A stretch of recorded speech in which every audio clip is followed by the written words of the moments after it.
Hello, everybody.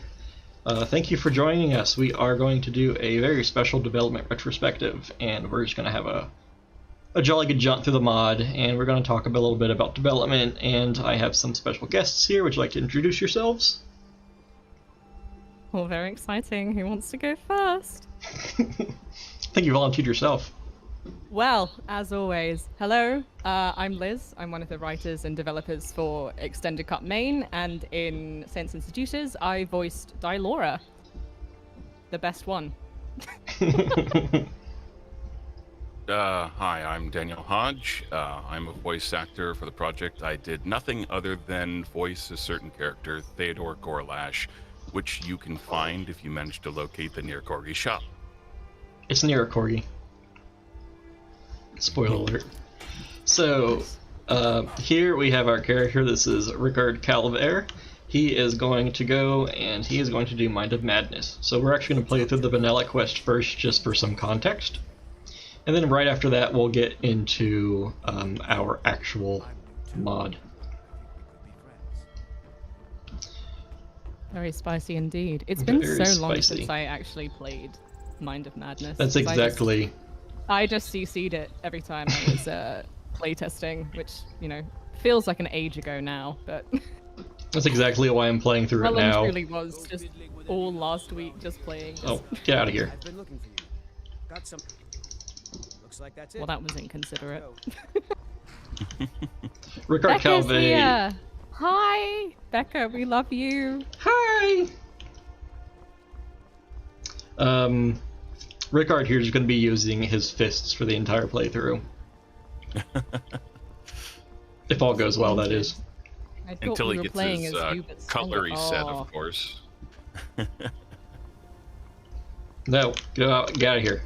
I know I'm level 10. No. The Dawn Guard is looking for anyone willing to I love how deeply behind the stream is. I literally just got to the courier. That explains so much. I'm not sure if deck shots appearing on screen. Oh well. Tell them he didn't do it. positions.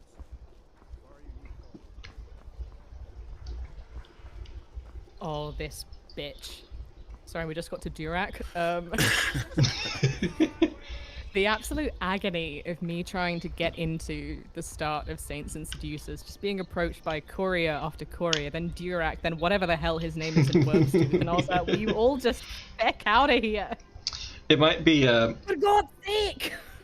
let me do this. I'm gonna stream it to this voice channel as well so you can see it in real time, hopefully. That would be lovely, my dear. Thank you. I didn't think about that until just now. You silly goose. Yes, silly goose. Yes, silly goose. No. Theodore is whatever you want him to be, Jesse. Where's the stream button on here? I wish I could tell you, but Share I don't my feel like screen. being helpful. Mm-hmm. Skyrim Special Edition Screen 1. Skyrim Special Edition, Skyrim Special Edition. They're all called Skyrim Special Edition. That's lovely. Thanks, Todd. We owe you so much. Okay, this looks correct. There we go. Merci, buttercups. Okay, can you all see the screen? Yeah. Ah, wunderbar. Mm. Merci. Echo, you are correct. It will not let me leave the console. That's fun. A small price to pay. You did. Small price to pay.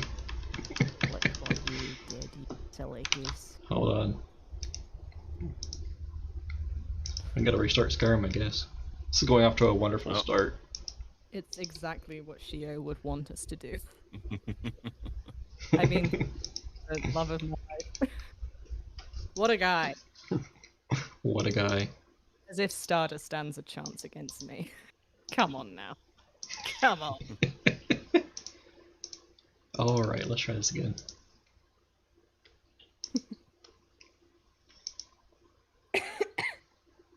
You alright? See? I mean, we must assume until I drop dead, but who's to say? It's been one of those weekends. It's quite long and arduous.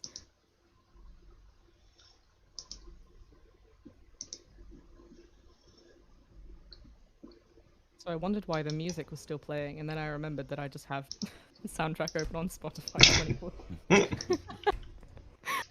24. I look forward to my Spotify Wrapped putting me in the top 1% of Jeremy Soule listeners for the 4th year in a row. Becca is pro Dylora, which is hilarious. As she should be. As everyone should be. Alright, we're back, I think. Tell them you didn't do it. Ugh, child. Sorry. Far you need to go. Knee-jerk reaction. Understandable. You betrayed us. Get on with it! I'm not even gonna watch rugby again. Ben, Alrighty. Dervinin, give me the hip bone. Please, take pity on... My master has abandoned me. Abandoned his people. And nothing I say can change his mind. bro, did Now we he ask? refuses to even see me. He says I interrupt his vacation. It's been so many years. Won't you please help? Last I saw him, he was visiting a friend in the Blue Palace. But no one as mundane as a Jarl. No. Such people are below him. No, he went My into god, the wow, the forbidden Skyrim room extended to cut account speak just with an old messaged. We're so friend. famous, Said it guys. had been Oh my years god. since they had last They met him. noticed us. Oh, no. You don't need the hip bone. It's very important. No entering Pelagius's wing without that. I feel like this is one of my favorite vanilla voice types. He just sounds like he's having fun. That and the male sly cynical always gets me. All right. I love the sly cynical guy. Dragons?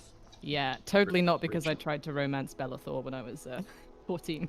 Richard Epcar Totally has nothing been to do in with that. everything. You look like Richard you Epcar is could one of do those it right guys now. who just loves to voice whatever character you got. Yeah. I like the is it the shrill female? Whatever the The bad bard in Dawnstar. Oh, yeah. I just like the ones where they seem like they're having fun. Mm-hmm. I'm tired of female, young, eager, please. Hear it. The sheer number of lines I had to splice for this one quest for East Main. Oh, I never want to hear young, eager in my life again. Like, ever.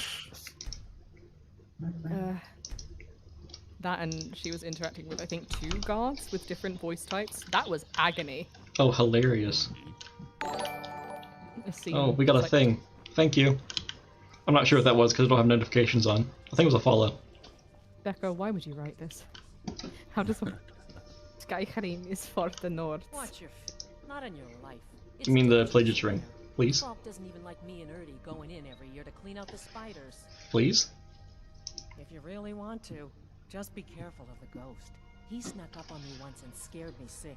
It took a week for me to feel better. Sounds like a you problem, I never babe. hear the end of it. She just plays anything.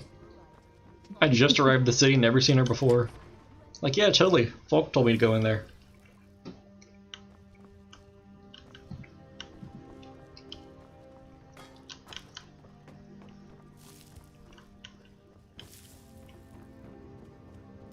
Oh, here we go. Oh, here we go. Oh, it couldn't. There he is, Goes the right love of through my me. life. Besides, I have so many Which The only one? man that has ever mattered.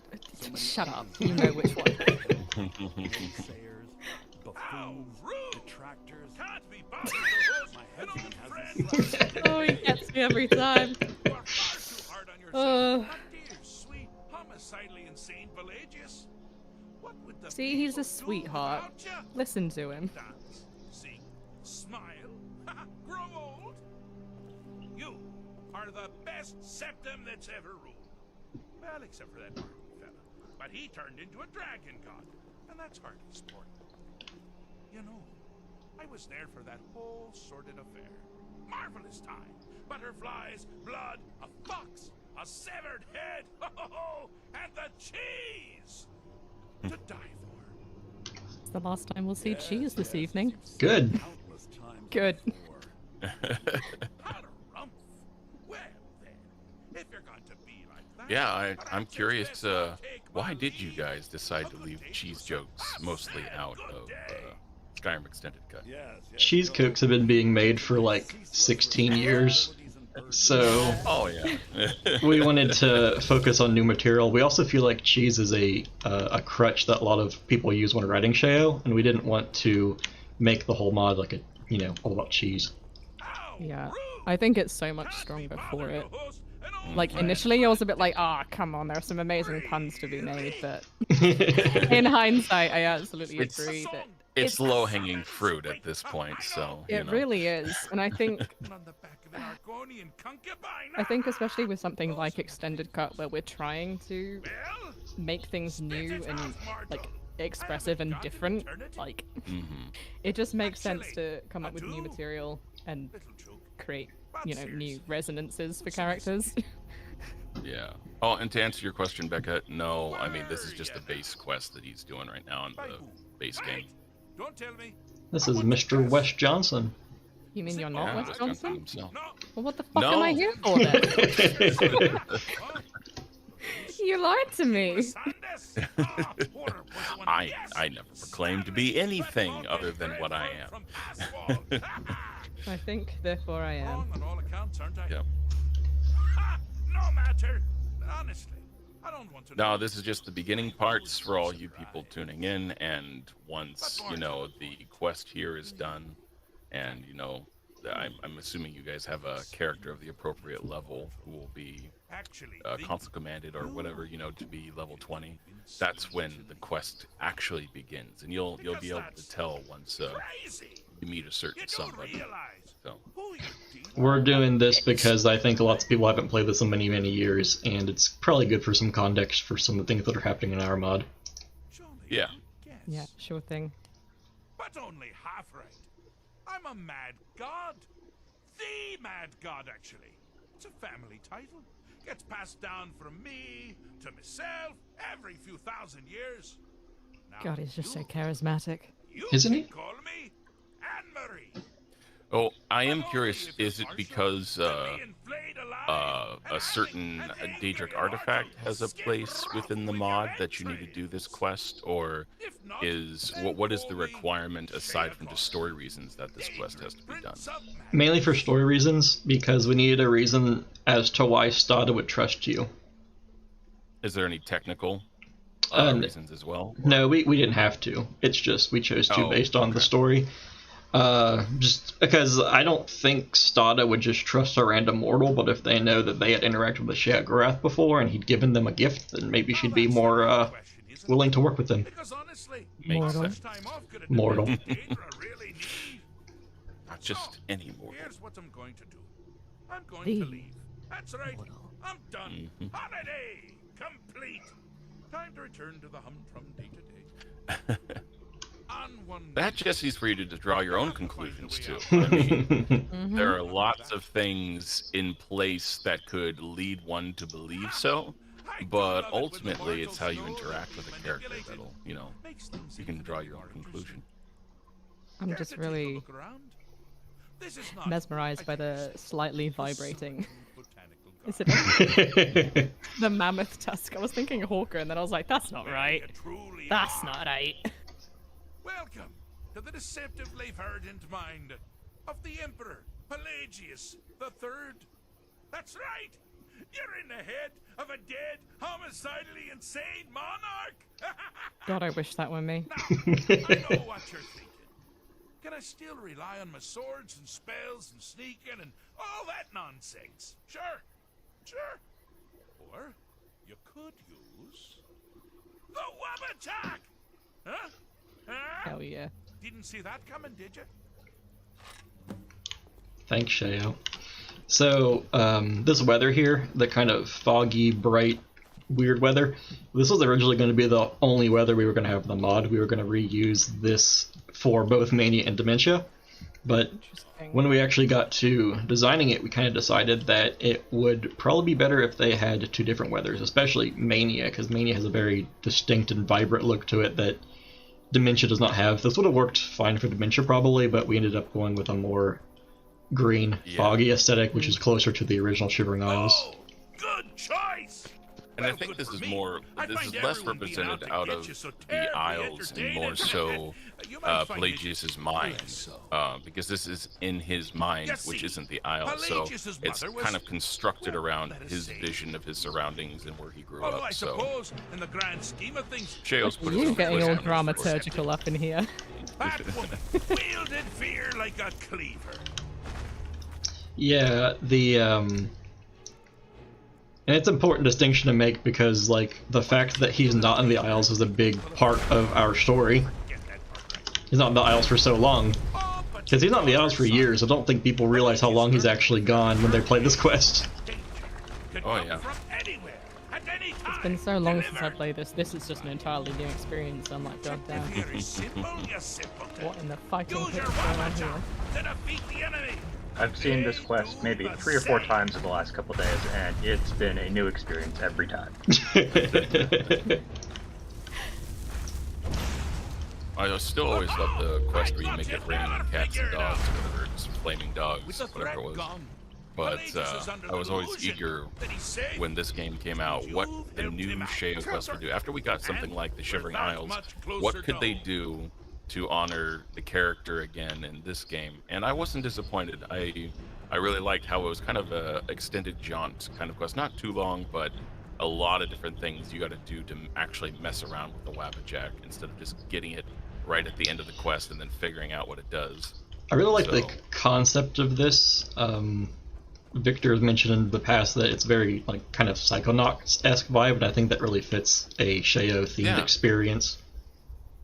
The concept, yeah. The concept is great here. I really like the idea of going inside someone's mind as a physical world.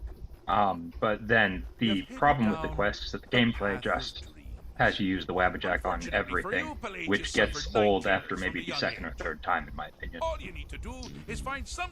And usually with the quest, you get like the Daedric Prince who says something really quick, go to the quest, and then come back and they say something. But here you get Shea Breath in your ear the entire time, talking to you, taking advantage of Wes Johnson, you know, and all of that good writing that they had. So that was a real you can really tell they know they've got the show pony cast for this quest because they keep using him throughout, and it's great every time. Ow. I just want to square up against the child. Turn around. That's honestly one of my favorite vanilla lines, is the never should have come here. It's just sublime from every single voice type. I've used it on writing. I think I've snuck it into at least one of the EC main quests. It's more of a running joke right now than actually a regionally specific thing, or even just a game specific thing. It's just, you know. To answer your question, Spyros, this is Kizal 7 whip, but it's not much. There's like no visual mods aside from tempered skin, so that's why Rickard's here is looking beautiful. God, look at him. He's such a dreamboat. Isn't he? Look at that hat. It really makes him. He has the facial hair. That's literally all it takes. Right? But yeah, this is I'm sold. I just started making this list like 2 days ago, so there's not much in it yet. Pumpernickel.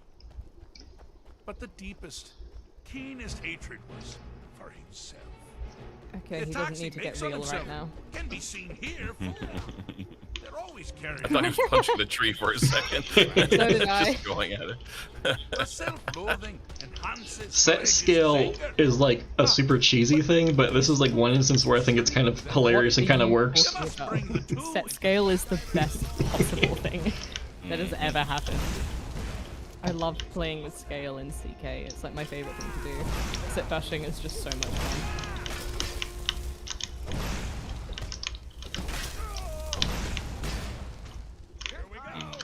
By far, probably my favorite part of the mod was the way you guys incorporated the Wabbajack into a part of the quest where Oh my god, yeah. you know, happens So that part, that made me so giddy inside because nobody, especially with mods, really takes the time to go back and utilize some specific things from the game to, you know, they always give you some new item that does some new thing for their mod. Yeah, there's always a MacGuffin in order to make quest mods more exciting, and it's like, okay, cool, good for you. But you know. But just to reward that line of thinking, I almost would have liked it had there just been like, you know, absolutely no lead-in for its use or suggestion of its use. Just be like, oh yeah, it's just, you can use it. And like, the player just thinks to themselves, I wonder. And then they try because nobody said anything to them about it. And then suddenly, oh no. But then we wouldn't get starred as iconic. I warned you.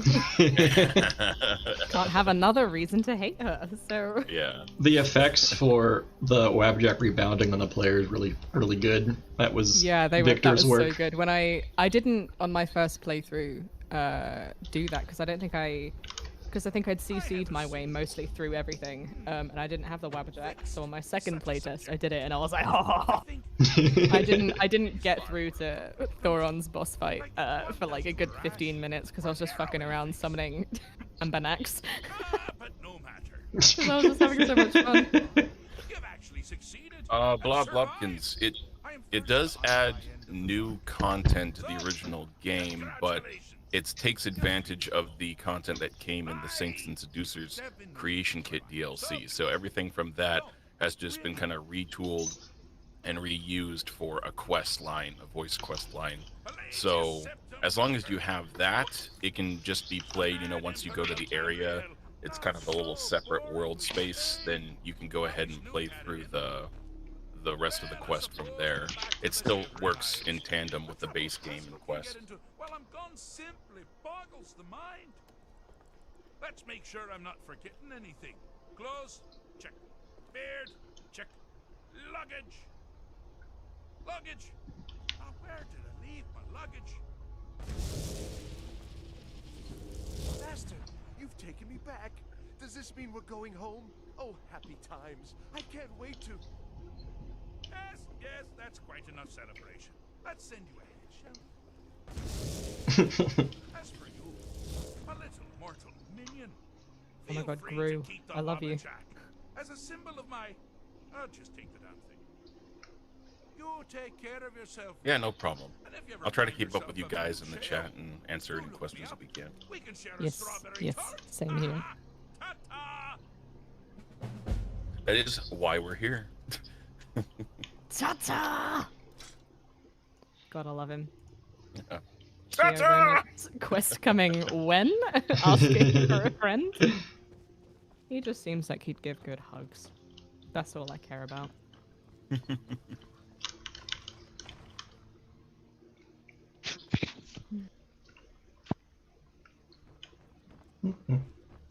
Alright, so now we're gonna go and rent ourselves a room and sleep for a bit, and then we'll start the new content. Now that we have... would be the kind of guy who's just like, you know, he'd give you a hug, and then once you pulled away, he was just covered in honey all on his front, you know, or something like that. Don't say that. That's gonna be something someone's into.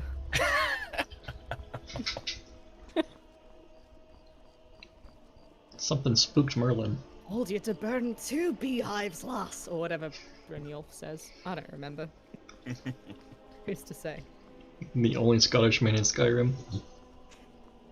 The only one that matters.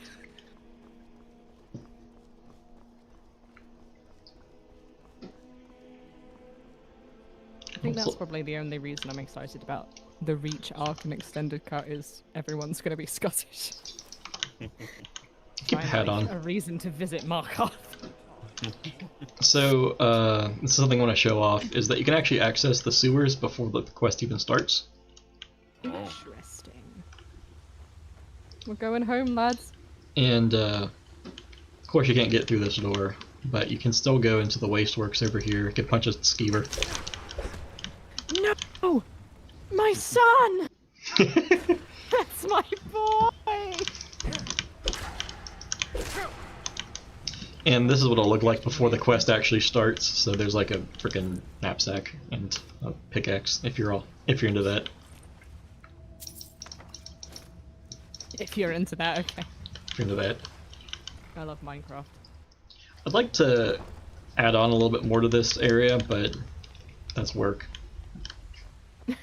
I know it well. I mean, the sewer tile set is absolute garbage, so I don't know why you would. Validity and I were talking about making some big storm sewers down there. It's kind of a passion project, but then no one cares about sewers, so we had to cut that. Valid, to be honest. Hello, hello. That's by Sam. I know where to sleep. Sammy boy. Excuse me, Lisette. Close your doors, gosh. 3, 4, 5, 6, 7, 8, 9, 10.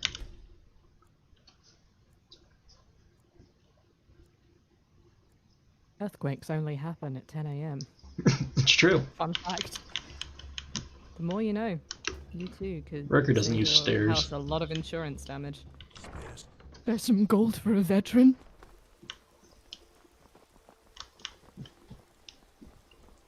Leaving to leave and come back.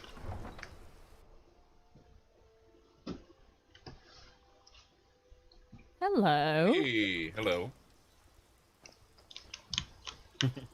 How's it going, my darling?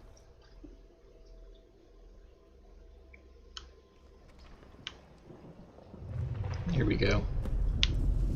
Spooky, spooky. What's going on here, lads? An earthquake, my dude. You amaze me.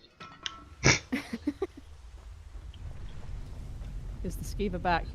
Is my son okay? No. My boy! Bring him with you. My boy! I can't bring him through the load door. That sounds like a you problem. I'm going to go ahead and equip some armor, because even though I like his outfit, he needs some protection, so... No. No? Full practicality. Come on now. Stop being a man. Come here, boy. I just wanted a hug. I don't think he wants to hug anything. Can't believe you're one-punching these guys when they cause me literal agony on my first playthrough. Oh, I'm fuming. I'm getting good. Absolutely fuming, Henry.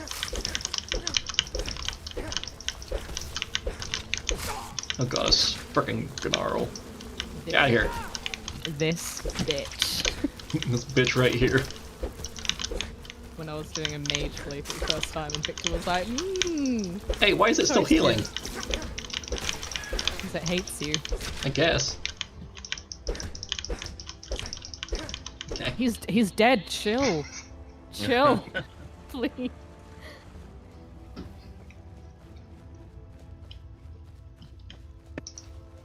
Hey, boy. Can I influence you to drag a certain saint? I He's guess. really eeky. It just makes that interaction more exciting, in my opinion. Does it? Oh, absolutely. It was the most fun I've ever had. Yes. This is a scene actually from the original Saints and Seducers that we repurposed into like a battle scene that happened between the exiles and the saints. And we've actually added these guys. These are male saints. They were not in the original creation. Yes. And we're going to bring them with us. Here we go. Off on an adventure. There she is. The Grand High Bitch herself. Yes. Now give him a little... Give him a little wiggle. Yeah! This is gameplay. I ask myself that question sometimes myself. What? Wait. You must be... Yes. I hate how much Becca's voice makes me so soft when I hate this character so much. Also, hello Becca, I love you. Hello. Shiogora, the Daedric Prince of Madness, who I just met like 10 hours ago? Obviously. If you helped him before, you Mortal. would be capable of helping him Mortal. Moron. My name is Sada. Yeah, that's of what the she's actually Orients. saying. I'm It's a translation error. I don't know what to tell you. For centuries, the Isles have been home. There's no Sheogorath here. What are you talking about? That's I just don't know what cousin. you mean. But the mad guy's absence and chaos that has resulted in the Come back some other Lord. time. Maybe he'll be here. The guards have been slain, and the exiles Is that his voicemail? and wreak havoc. I have been tasked with restoring stability to the asylum. Me. No, don't humor her. Skip. Skip. The only ones left guarding the asylum are Dylora, the commander of the Mazkin, and myself. We cannot be everywhere at once. We require aid if we are to protect the asylum and break Thorin's riot at the same time. If you survived the journey through the route to reach me, you may be worthy of this task. I ask She has such contempt in every single one of her voice lines. It's fantastic. It really is. What was really important to us when we were writing this scene was that she asks for your help in the most condescending way possible. She doesn't need specifically your help. She doesn't care who you are. She just needs anyone, and you happen to be there. Dragon Ball new special boy. I'm glad Saw that comes your- across. Yeah, that was specifically what we were trying to avoid, and the delivery here really nailed that. Great job on that one. It was a mistake to expect I was so worried as I was recording. I was like, you know what? I feel like this isn't contempt filled enough. Yes. That one Oh, line my boy! specifically, Pick him up!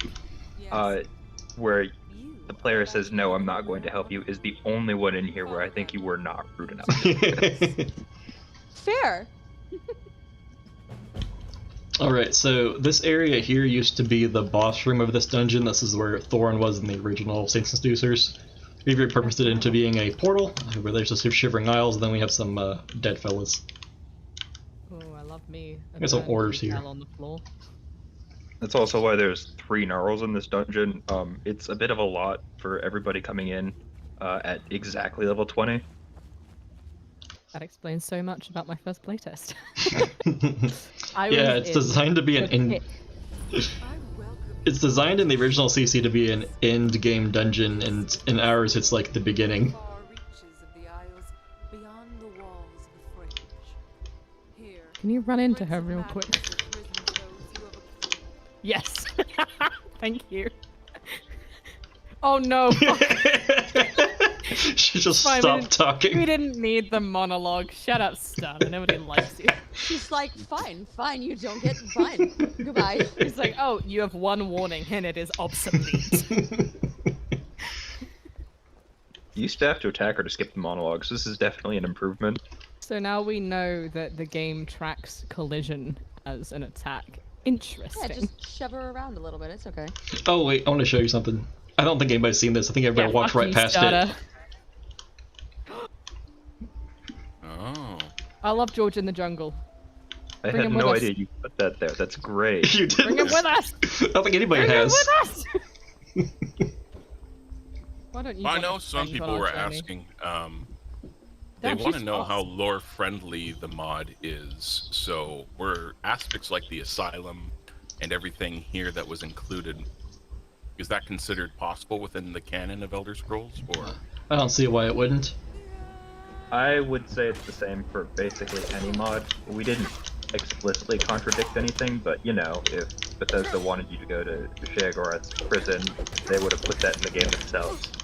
Mm-hmm. We actually went out of our way to make sure we didn't contradict anything, because I remember there was one dialogue that implied that the, Oh, I'm gonna fucking die.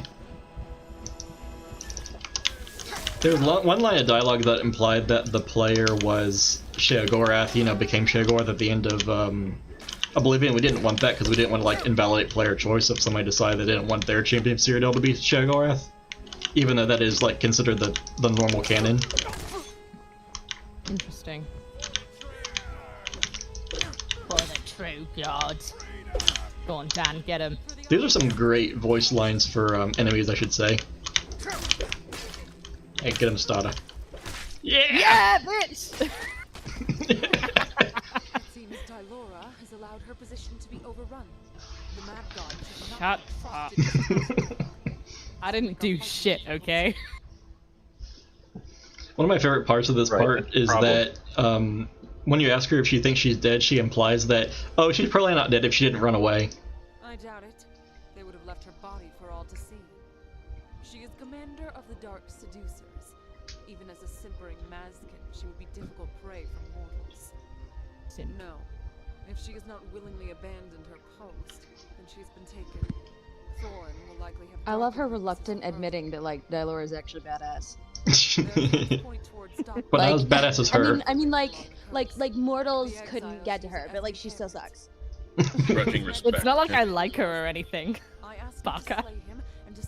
It's not like Stan is actually secretly in love with Dylor. Right? I'm so glad you see it too. It wasn't Oh, the first 100%. What are you doing? The lady does protest too much. I shall keep watch over the doors, the crossroads, and the rooms. Return successfully, or not at all. Oh, we got half a syllable from the Lord himself. Let's take a fork. The thing I find funny about these, the thing I find funny about these characters is that when we first finished this script, you know, we all went over it after I'd written it, and can you all hear me all right? Yeah, we can hear you. Yeah. Okay, yeah. Spit it out. So the script went very well, but then after we looked at it, Tate basically sat down and he told me, you know, Katir, this is very good, but I've played Oblivion. I've seen these characters, and they need to hate each other much more than they already do. I also so what told we him did was, with Victor's help and with Tate's help,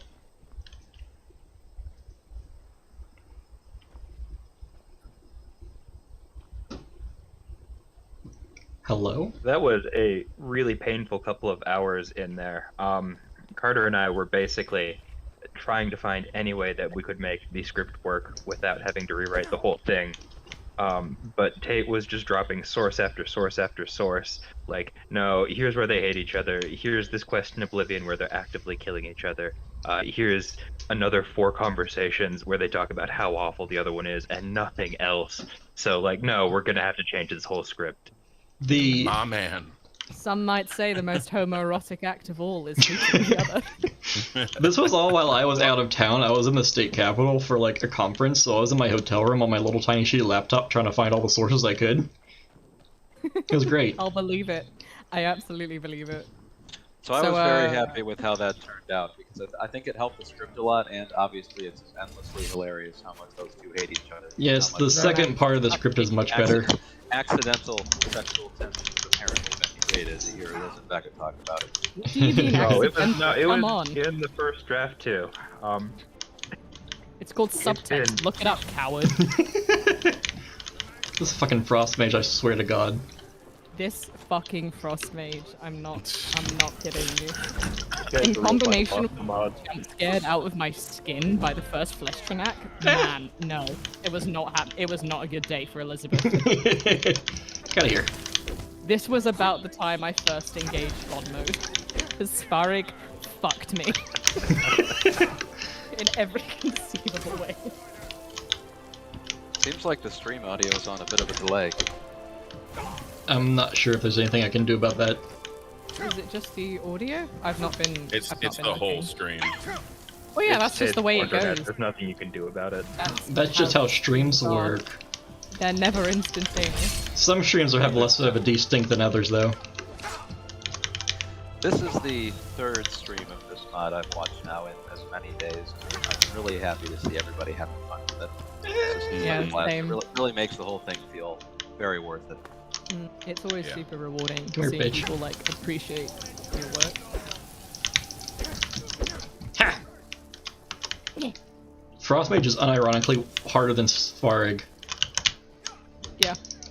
Well, most people I see, they're going through and playing through it once, and then coming out and being like, "Oh, it was a pretty good mod, you know, little short, you know, but it was really fun and engaging." And I'm like, "Well, you've only played through it once. There's how many different, you know, avenues you could have taken from the mod, different things. So then you'll know all the content that the mod has, and that's, I mean, most people just judge it on the basis of most mods today have, you know, if they're quests." Same dialogue, no choices, you know, you click through, get from quest location to quest location, fight to fight, and then the mod ends. So it's really much like kind of a rail ride all the way through, and you expect that there's nothing else the mod offers besides that. But I can already tell based on what you guys put in here, stuff to find, places to go that isn't directly linked to any quest. There's a lot more to discover the more time people spend in the place. It's important to have side content, I think. So there's 2 entire dungeons that had nothing to do with the main quest. And while the narrative isn't, like, super branching, there is different ways to tackle different things. Like, you don't have to get Nerve Shatter. You can get any other artifact in the Shivering Isles. Yeah. We're wearing this for the rest of the stream. When we got around to actually implementing the quest, it was important to me that you could care as much or as little about each part of it as you wanted to. So if you didn't care what was going on in some conversation, you didn't have to sit through a whole lore dump of exposition. You could just say, no, I'm good, just tell me what to do next. If you didn't want to go get Nerve Shatter, you could go look for another artifact. Or you could just get Nerve Shatter and skip straight to the final boss from there without talking to anyone. You could do as much or as little engagement with this as you felt like. This is one of my favorite locations in the mod, I think, this hall. And it's funny because this was like a last-minute addition.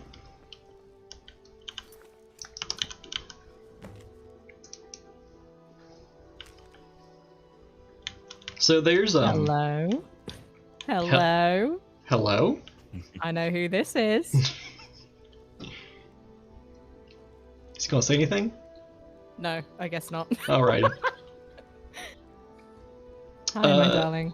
So the Skyrim has mead lying around all over the place, and I didn't really want to use more mead all over the place in the Shivering Isles, so I used this Cyril Brothers wine.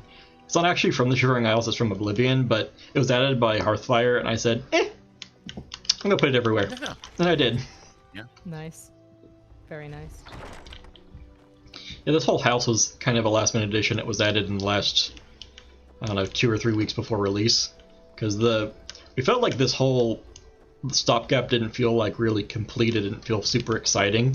So I needed to spice it up a bit. I added these towers out here, this weird little platform, and this whole house, and that really improved things. Oh, yeah, great. I'm going to go up there, actually. Was one of the first dungeons that we made originally, and then all of the other dungeons got another month or 2 of being spiced up and made more interesting, but Stopgap was still the same very, very basic camp right up until a couple weeks before launch, and that was terrible in my opinion because it's the first place you get sent, so it's going to be everybody's first impression of the mod, and it was just a basic little ring around an empty field. I'm really glad with how it came out, especially because by this point we'd noticed that all of our dungeons were sort of following a different theme for Skyrim's dungeons, like Orgo, which we'll be seeing later, is one of the fort types. Stopgap is a bandit camp. The Drowned Ruin is sort of a Draugr ruin, and the fourth one, the Root Canal, is a lot like I forget which one this was. Cave. Hey, help me out here. There we are. This tower here is one of my favorite parts of the camp. This house just has this like random little balcony, and it's just supposed to be a balcony, but I said, what if we made it a tower? And it's great. And I put a archer up here, and the archer is really hard to get to, so like if you're a melee only player, you're gonna have a bad time, so don't play melee only. Don't tell me what to do. I'm sure the majority of the players won't be coming in as like a stealth archer build or anything. If you're coming in as a stealth archer build, you're coming in through the back. You're coming in through the water, and you're going to get jump scared by a Scalon. Oh, yeah, no, that guy made me shit myself. I'll have you know this is an RPG, and you can do whatever you want. Hi! Amaze me, Alex. We've had 2 other people join the stream since it started. Can you introduce yourselves and what you did? I can go first. Sure. So I'm Alex, or Circuit. I voice Seize the Moon in this mod, as well as other characters in other mods you may have played or heard of over the years. I suppose that's me then. Hi, Alex. Hope you're doing well. Hi, I'm Carter Katir. I'm the director of Skyrim Extended Cut. I also, obviously, I published and contributed to Saints and Seducers Extended Cut. My main contribution here was writing the dialogue script, but I also did a couple of bits of level design, mostly in 2 of the boss fight arena areas. But yeah, no, I'm very happy to be here. I've been very pleased with the success of the mod. you know, it's very gratifying seeing the extended cut team coming together to create something of this quality. And you know, Tate's work and Victor's work and Validity's work and all of our voice actors, everything along that line is just consistently blows me away. So I'm very glad you're all tuning in. I'm super glad to see Tate streaming the content, and so I'll be popping in probably once in a while here to make my little comments and talk about Here stuff he that comes. happened. Yeah. Oh lord, he coming. So this encounter here is an underwater scale-on trap. If you get too close to him, he will aggro you, and he will try and swim up and kill you, while he'll just swim there and look at you menacingly. Literally horrifying. Look at him. Isn't he beautiful? Come here. So, Katir, does you being in here in the chat mean that Skyrim Extended is being... Come again? Does you spending time here in the chat with us mean that Skyrim Extended Cut will be delayed? Oh yes, every second that I personally means that the mod is one day further from release. Yeah. I'm trapped in a perpetual hell of my I mean, all of us in the writing team are just his concubines. We don't contribute shit, so we can sort of like feed him grapes while he tells us what to do. With Madanak needs to be sexier. Fix that, and I'm like, yes, sir. Yes, my lord, of course. So these scale-on traps here, there's 2 in the mod. Oh, I think people's only found the first one. Nobody except for Gelidity knew about this until like a few days before launch, I think. I mean, I knew about it. I don't think I've seen the ambush play out myself. I've heard a lot about it, but I don't think I've actually seen it. That guy got stuck on a rock because they didn't actually aggro me, so that wasn't exactly exciting. When he was doing the nav, not war. Tate posted a no-context picture of a scale-on just standing underwater and was like, look at this. And everybody's like, what are you talking about? What even is this? I knew exactly what it was. It was a scale-on trap, and nobody understood. That's right. Then a week later in the beta testing, Jay freaks out like, oh my god, I was just swimming around and I got attacked by an underwater scale-on. And we're like, why is that even in the mod? And Tate says, I warned you all, did nobody pay attention? So this is You can do it. You can do it. Bring him along. He's on you, companion. Yes. I just want to try and show off the model. The model is made by Gelidity. It's a mixture between the benthic lurkers from Dragonborn and some Falmer stuff, and then the scale-on Finn from the Creation Club. It looks really good. So what I'm hearing is we replace the Linda skeleton with this. Yes, I've been telling you that. Yes. So I'm gonna ruin something for. Scalinda, yes. I'm gonna ruin something for everybody watching. These are putrid giganteas. If you harvest them, they give you congealed putrescence. Oh, I can't speak. These meshes are baskets retextured. It just works. It just works. It does. God bless us, everyone. Alright, let's actually get back to the mod.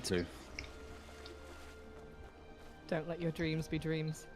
See that mountain? You can climb it. See that basket? You can retexture it. See that mob? You can get bash it. Putrid basket. This is one of my favorite parts of Dementia. I built this beautiful scale-on altar into the wall, and I put a Gromite. Absolutely slaps. I know, right? And then it is a Gromite sacrifice, because of course there is. Oh yes, companion. No, bring him. No, to we're not bringing any more dead bodies. Bring him to the Shivering Hollow. Liz, this is like the 4th being that you've tried to drag around. I don't know. I just like friends. I just love making friends in Skyrim. But only after you kill them. I can't really. You don't? Not how friends work? If I could, I'd put me if they're dead. Image in the chat of what this looks like in Oblivion, because this is inspired by an Oblivion location. There's a big giant scale-on altar somewhere in Dementia Mania, up north. I think it was Mania. It's this huge statue of a scale-on, and it looks cool, and I wanted to do something like it, so I wanted to make a statue originally, but it wasn't really turning out, so I just sung it to the wall and made it like Mount Rushmore, but a scale-on. Some would say this is significantly better than Mount Rushmore. It was 7 months of development, wasn't it? For it started April 1st. Sorry, May 1st. You think I know maths? Come on. I don't know maths either, that's why I'm telling you this. Time isn't real. No, it's because Jesse asked how long development was in. Started exactly on May 1st, because May 1st was when I messaged Lindy and said, I have an idea. Tell me if it's dumb. Now it's reality. Yeah, because the announcement was only in October, which I can't think why you would... that would not be the case. We thought it was important to not announce this particular project until it was nearly done. I think that was the best choice we could have made for promotion. Very Bethesda of you. No, we do not need to get permission from Bethesda to create mods. Todd Howard still hasn't replied to my goddamn... Todd Howard hasn't replied to any of my emails or, you know, seduction requests, so, you know. Oh my. I'll get into 6 somehow if it kills me, so... Mods Here are he reason is! why The love of my life! The love of my life! You like Thorn way too much. Dan is my best friend, okay? Leave me out of this. I was hoping for starter. Why are you here? That's a Star Wars reference, by the way. I love him so much. She is part of this great... I know that animation. Get in there, Harkon. You aggressive little man, you. So the thing about Thorin is that, like, he's kind of a standard Bethesda villain. Like, he kind of pops in, says some menacing things, then you have a boss fight with him. So he wasn't, like, there wasn't much going on with him. But then Dan got a hold of the voice lines and made them incredible. So he's, like, becomes very memorable just because of the performance. He just made him so unbelievably sexy. He gave me that slimy Ancano feel, you know. Yeah. My philosophy with writing Thoron was, this character isn't going to have depth just because of time constraints, but what he is going to have is fun. Daniel Wisniewski was the guy I knew to get to squeeze the most fun out of the lines as possible, and I think he did a phenomenal job at that. Your best, like, Dr. Frankenfurter, and off we go. Just a flair for the dramatique. Come here. I love that you're just there fisting this. Fuck you, Thoron. Laura vibing in the background. God, you are fucking... Jesus, what is wrong with you? The new heavyweight champion of the world. You absolute maverick. It immediately stunlocks the boss. He's got the Chuck Norris character race. Have you seen Rickon? He's not heavyweight in any sense. Oh, you guys are matching.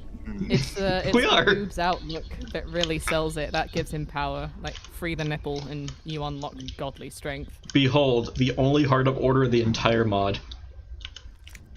Interesting. Oh, yeah. Moon sometimes sells them, but very rarely. So I never played the original Saints and Seducers when it came out, because it kind of came out like when I was done playing Skyrim. No, neither.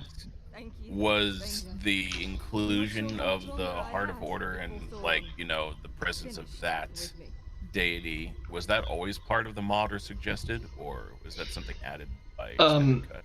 We actually repurposed a lot of the elements from the original quest, and one of the biggest ones we repurposed was Thoron's kind of motivation and his how he's trying to get to the Isles. So Thorin wanted to get into the Isles in the original creation because he had seen Mania in a vision and he wanted to get there very badly. In our version, he wants to get to the Isles because he wants to, like, freaking punch Sheogorath in the face, I guess. And he does that in the original creation by using the Sword of Jiggalag to, like, open up, like, a portal between the two realms. He doesn't succeed because you stop him right before it happens, but it's very similar to what's happening here, where he's using the Sword of Jiggalag and that kind of those kind of things to try and make it into the Isles. So we repurposed some of that, and even his Madness armor, he has full Madness armor. That was included, one, because it looks awesome, and two, because he actually had a Madness helmet in the original creation. To actually answer your question, I think the Heart of Order ingredients were in the original creation, but they were just being sold by, you know, like Khajiit caravans or something. So yes. They were just one of the many things we integrated more quote-unquote immersively into our own file here in the Isles. The Heart of Order wasn't part... device, the Khajiit.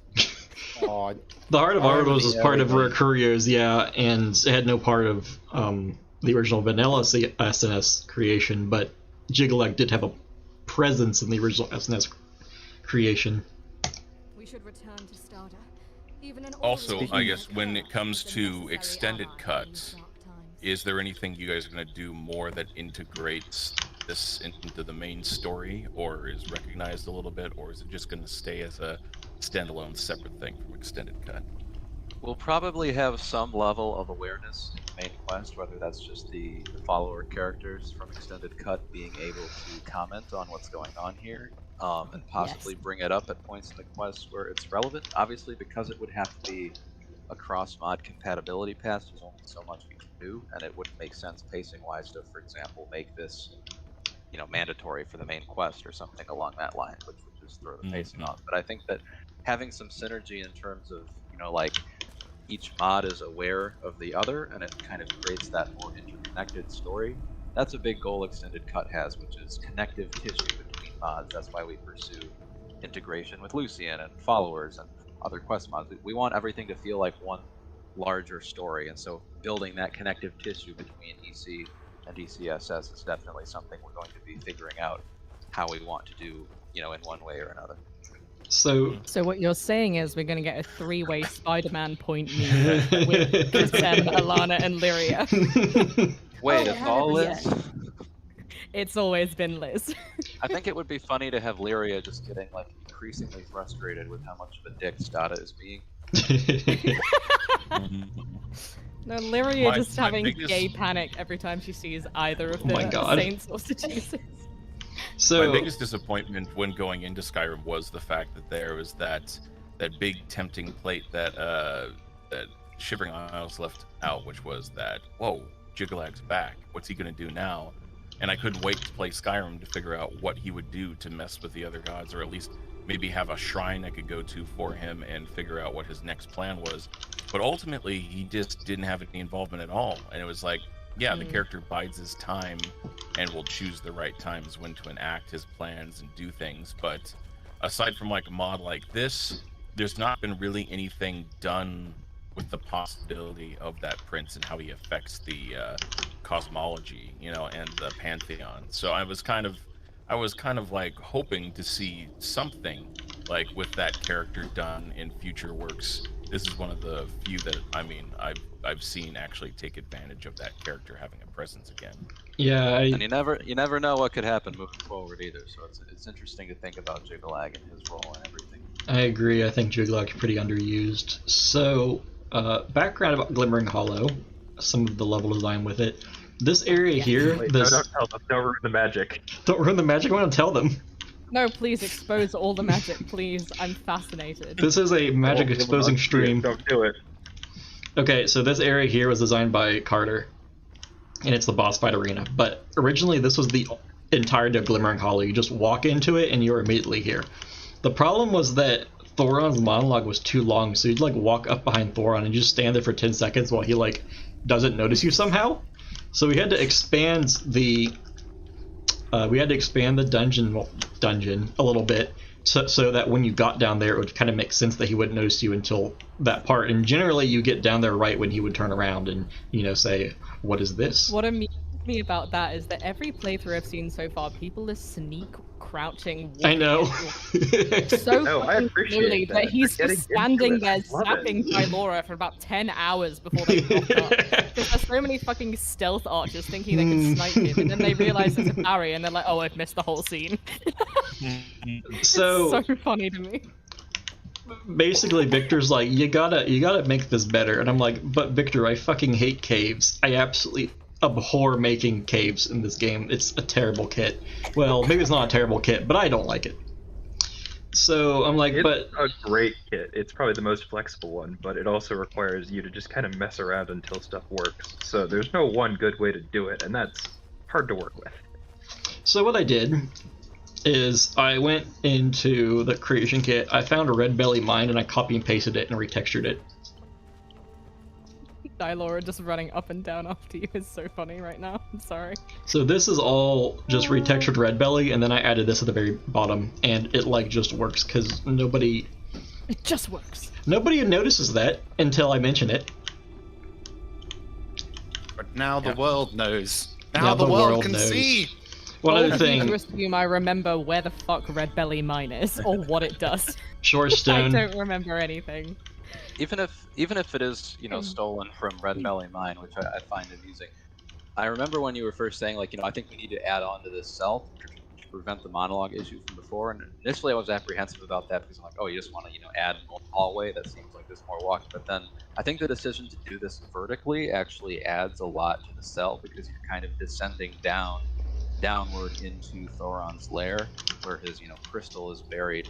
And I think that, you know, like, because the original cell, it was all basically one vertical plane because it was just the one room I designed as the boss arena.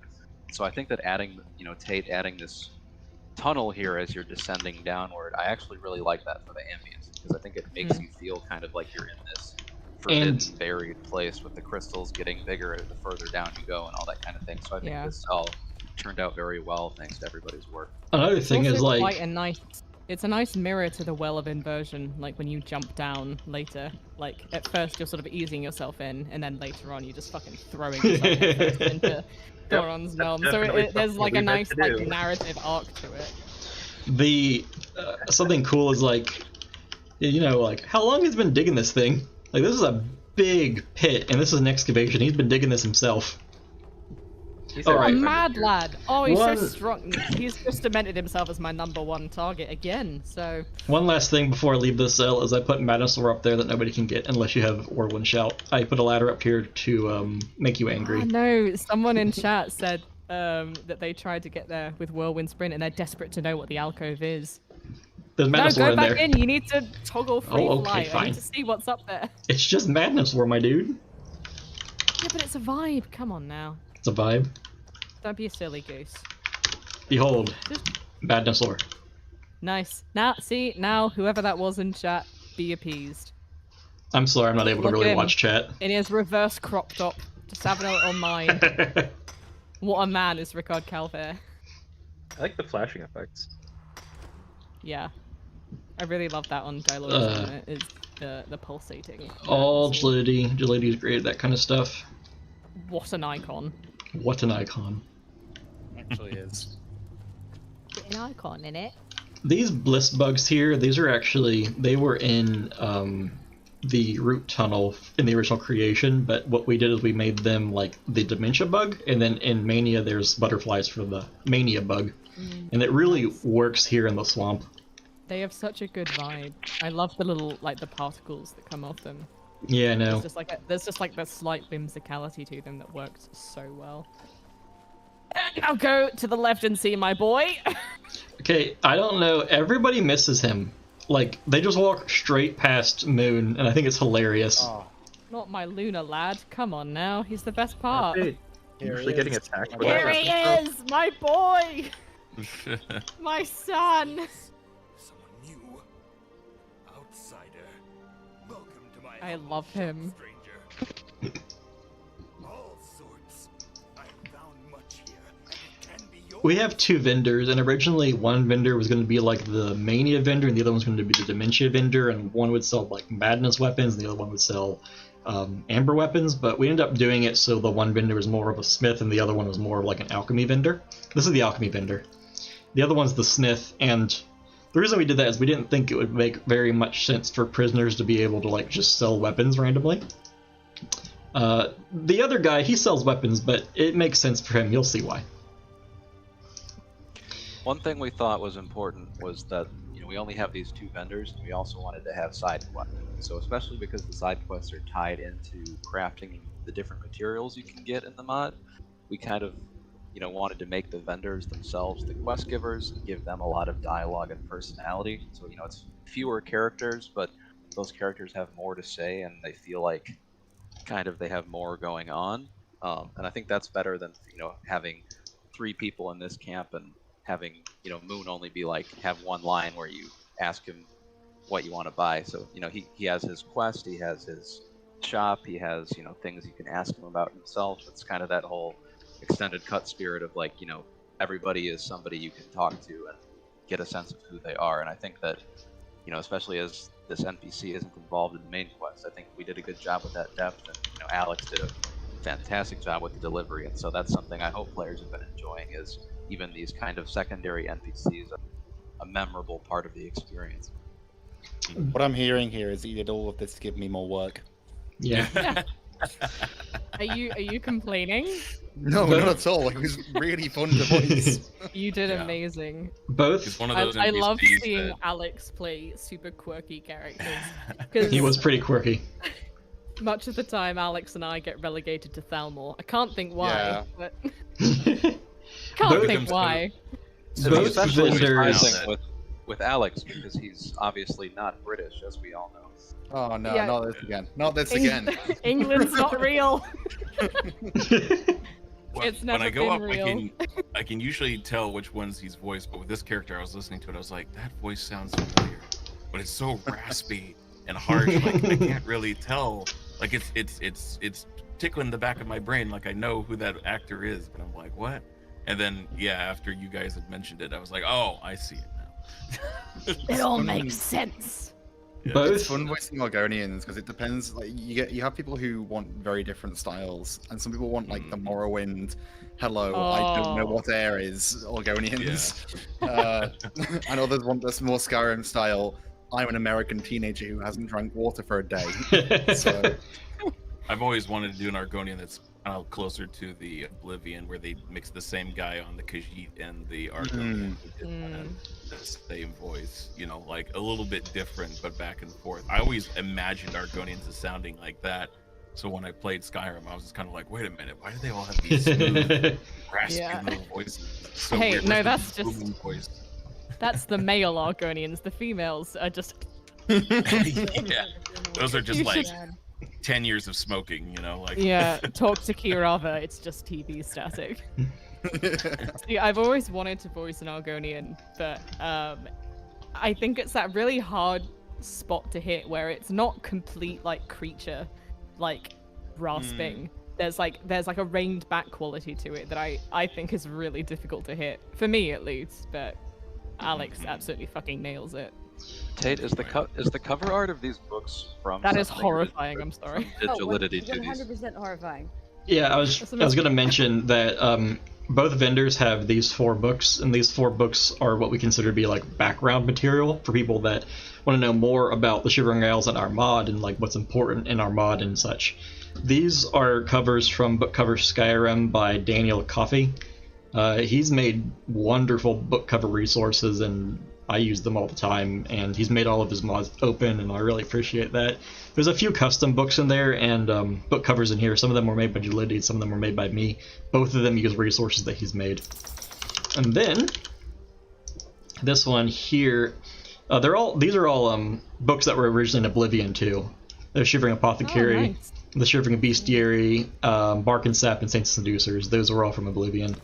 And I actually edited this one to include our new creatures, like the Emperor Atronach, the Balin, I got Flash Atronach, Garl, Grumite. I have a Shroom Beetle in here somewhere. But where Somewhere. are the ink There pictures? Oh, there was no big fancy art on the B for Beetle. Come on now. 0 out of 10, worst mod ever made. Wait, was there not? No. Oh no. Damn. Tate, you didn't even get his quest. I can't believe this. What is wrong with you? Go We're back coming and get my back boy's quest. to his quest later. I'm looking. The letters forward are to in the mod now, and that I'm- counts. I've not actually seen any of this mod like played before. I've been partly busy this Told you. weekend. Told you. Oh fuck. Well, now you got to do it now. You fucking Philistine. Every stream we find bugs. Just little ones though. I don't know what you mean. This mod is perfect. We've never made any mistakes ever. Everybody found beetles and butterflies. Of course we found bugs. Version 1 didn't have LOD. What exactly happened with Starter just multiplying? There was a spell that, conjures Stada, but the thing is, the actor record for Stada is a separate form, so a separate bit of data, basically, from the actor for the summoned version of Stada. And to my understanding, what that spell was accidentally doing was conjuring both of them, so it put both the copy of Stada that was set up to work like a summon, and the original Stada, and it summoned both of them at the same time. Yeah, what was going on with that was when we originally had this, it would just only create the summoned version of Stada. But then the problem with that is that you could do that while standing right next to regular Stada. So we said, okay, in the Shivering Isles, that'll just move real Stada to you. But then somehow the conditions on that stopped working after I got them working maybe 20 times in a row. So then it would summon both of them for no reason as far as I can tell. Fortunately, only about 2 people encountered that before we fixed it. Yes, a Stada army. This is the future liberals want. This is an army of quote unquote lesbians. This is the night weather for Mortal. dementia. I don't think people really have seen the night weathers very much, but this looks very similar to Oblivion. I think it's really cool. Where's Mickey D? Hiding behind a rock. Fucking mage. Here we go. My boy. Something tells me you're really comfortable with using a fist character. I've known that you play it very familiar. Tate is just here to punch shit. That's what he's about. Right. What a I'm man. just imagining the Cowardly Lion. Put him up! Put him up! Put him up! A lot of the characters so now I we play. know that canonically, Ricard Calver speaks like the Cowardly Lion. Put him up. Put him up. A lot of the I'm characters. Ricard Calver. A lot of the characters I play are very dependent on like positioning, so that's pretty useful skill to have when you're doing a punchy character. We're gonna go behind here because there's like Elytra here that I don't think anybody's ever seen. Look, Elytra, they're gonna eat me now. Give him a hug. This isn't a hug. You need both arms to hug. Shut up, Dylora. We know nothing kills you. Been there, done that. The shroom beetles. We've talked a lot about shroom beetles, but I think they're like. Dude, I swear to God, if you punch it. I'm not gonna punch the shroom beetle. They're endangered. They're so cool. They're so They- beautiful, oh my god! They're so sick. For a long time. What is her leg doing? I'm sorry. Look at. I'm sorry. Laura, calm down.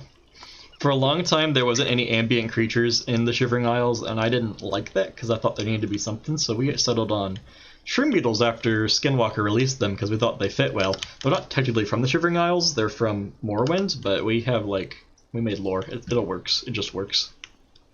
They're an invasive species. More like They're so cute. more like Sheogorath wanted to conserve them because he loves their shrooms. Oh. Oh no, that explains. Dylora, you should not have allowed yourself to be captured. Please stop the whole scene. Hey, go somewhere else. We're gonna go this way. We've heard No, this. no! Let them be in love. We Go have back and witness them. Victor and I have heard this scene so many times. We're so fucking tired of it. But I want to showcase. I want to showcase the only part of the mod I did had a way to Does skip. this mean that that Stardust gonna chase you down for the Force-Crete that ends the scene? I don't think Our so. viewers might not have seen it though, so I mean they might be interested. Sucks to be them. Just It's play too the late mod. now. He's already run away. I wanted to Sorry, show run away off from the the lesbian. Mania Night because I also think people haven't seen the night over here very much, and it's probably my favorite skybox in the game. It's a very pretty. Look at skybox. that galaxy. Tate's like the scene that only runs once is fleeting, but is forever, but the sky is fleeting. Really makes you look at this like you are in another world or dimension. Yeah. Or something like that. This They're gonna restart the scene when you approach because they're like, you missed it. We're gonna do it all over again. You really will need to hear witness our this. cat fight. there's a running outside. joke. There's a running joke with forks. Like the exiles sometimes have forks, and there's like a big sign that says "Take your fork when you enter the asylum." And like the implication is that they used forks as weapons until they overcame the Saints of Seducers. So here we have an exile who's dead, and she was using a spoon. So clearly the reason that she's dead is because she was using a spoon, not a fork. Incorrect. Can I She just knows say, I what really, she's doing. Spoon. I really like the idea that Dylora and Stada are like just doing Amdram community theater stuff together at the moment. Like, no, we practiced this scene. There was a part in the mod during the final boss fight where you'd go in and there's a big scene, there's a big epic scene, and then we hadn't finished it at the time, so what happens is everybody would run in, there'd be this big epic scene, then it would end, and everybody would just like stop talking and start walking toward the door like it was break time. It was fantastic. All right, curtains down. Everyone go for drinks. It's cool. Oh, there she is, the bitch herself with that stupid quest marker. Shut up. Nobody likes you. Nothing else is strong enough to shatter pure amber. Me. One such artifact, the Hammer Nerve Shatter, was sealed away in the ruins of Borrego long ago. Search the ruins, destroy any exiles you see, and bring it to us. It should prove strong enough in even your mortal hands. Oh, we're in us now. One Dylora, walk in front of her. Oh, come on. Steal the scene, babe. You should speak to her. Waste no more time. Thorin's power over the root grows the longer we delay.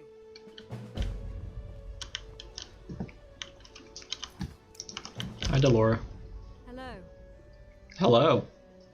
God, I hate Hi, that Liz. line. Hi! I think I might. The Exiles are a collection of two different groups. The Priests of Order and the Apostles of Light. So, up until like a few hours, or I think it was the day before release, I had a take in here where you called them the Princes of Order, and I didn't catch it until the very end. So, we did catch it. You think I can read? No.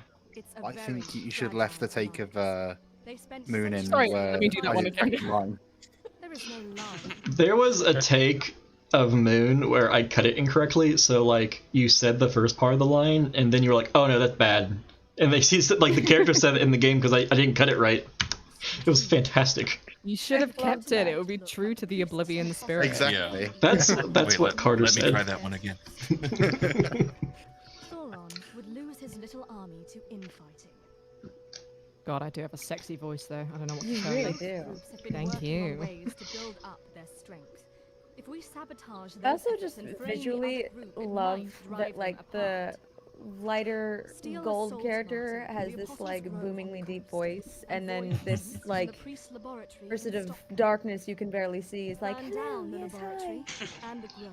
Hello, I'm so And leave each English. item at the other group's location. She is a seducer. I don't know what to tell you. Yeah, I mean, I remember would when never- when Carter was casting us, he was like, "Oh, it's going to be great juxtaposition with Becca voicing the bitchy one and Liz voicing the nice one." And I was like, "Yeah, but I'm still a seducer, so I'm already in my typecast phase. I don't know what to tell you."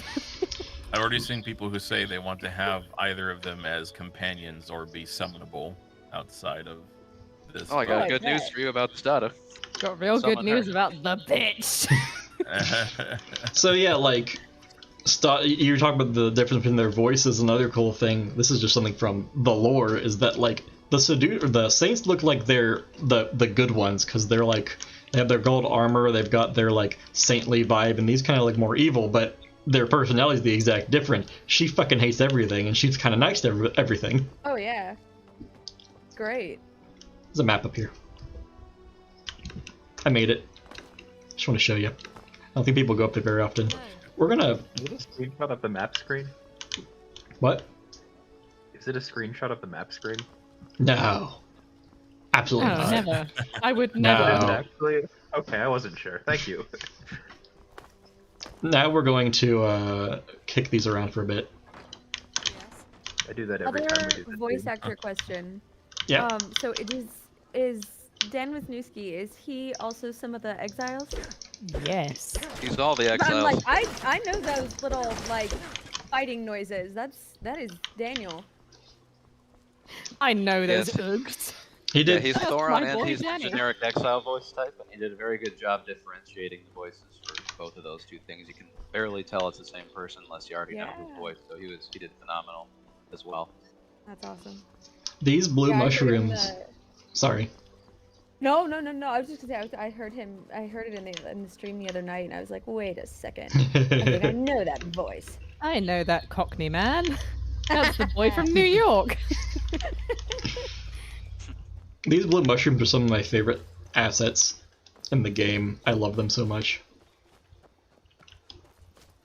Oh, pro tip: if you want me to like any mod ever, put billions of mushrooms in it. I'm like in heaven right now. Oh, excellent. Oh, yes.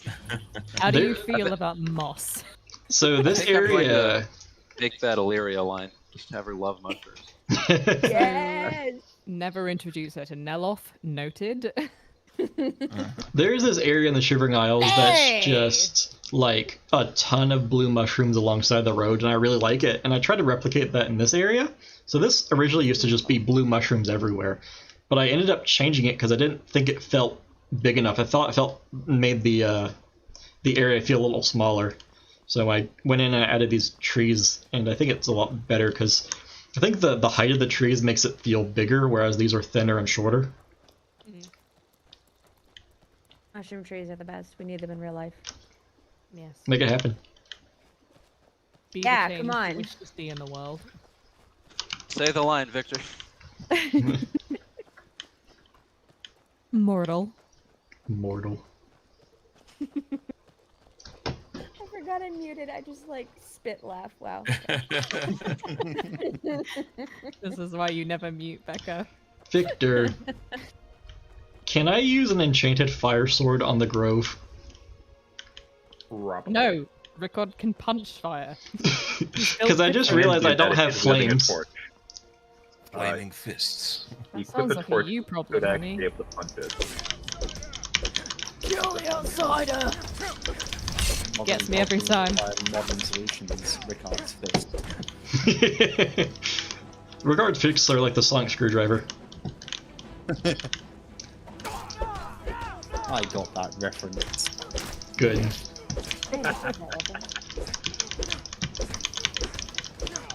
So how many of the NPCs on the island, like in the asylum, have like full quests or like explanations of how they got there or why they're there?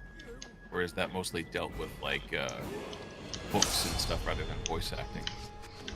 At the moment, the only two who have full backstories in the mod are the two non-hostile ones.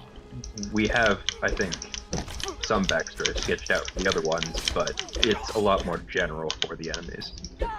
There's a few notes around that have interesting lore bits in it.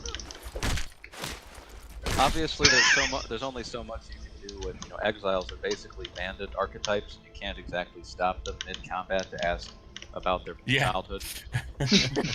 But I think this is a good time to bring up the differences between the two groups.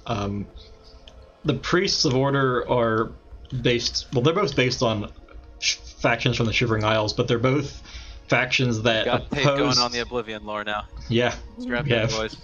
Finally, the best part. They're both factions that oppose Shelgorath, and they're both factions that are somehow linked to the Grey March. With the Priests of Order, they're the people that betrayed him and joined Jiggalag, and with the Apostles of Light, they're a group that wanted to overthrow him because their prophet had seen him abandon the Shivering Isles at the end of the last Grey March. So I especially appreciate that Dylora also gets this whole lore dump, and we didn't do it back then, so we're having Tate do it now. Yep. So, the differences in gameplay...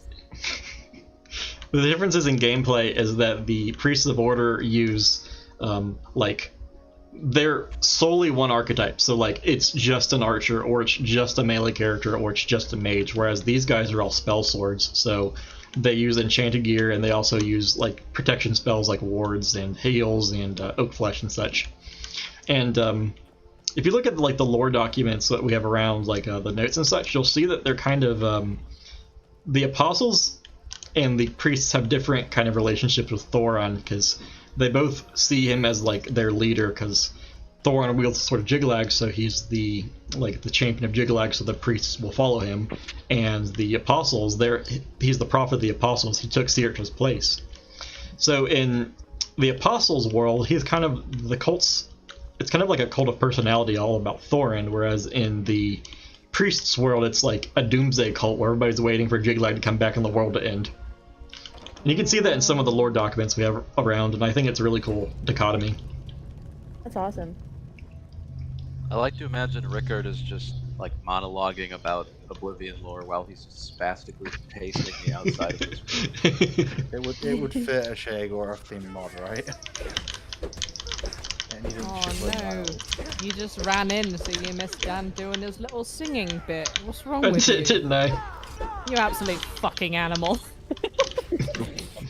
Ends by the end of this dungeon. I always found it interesting, in Skyrim in general, some of the idols you can hear bandits or generic enemies doing when you're not. They don't know you're there.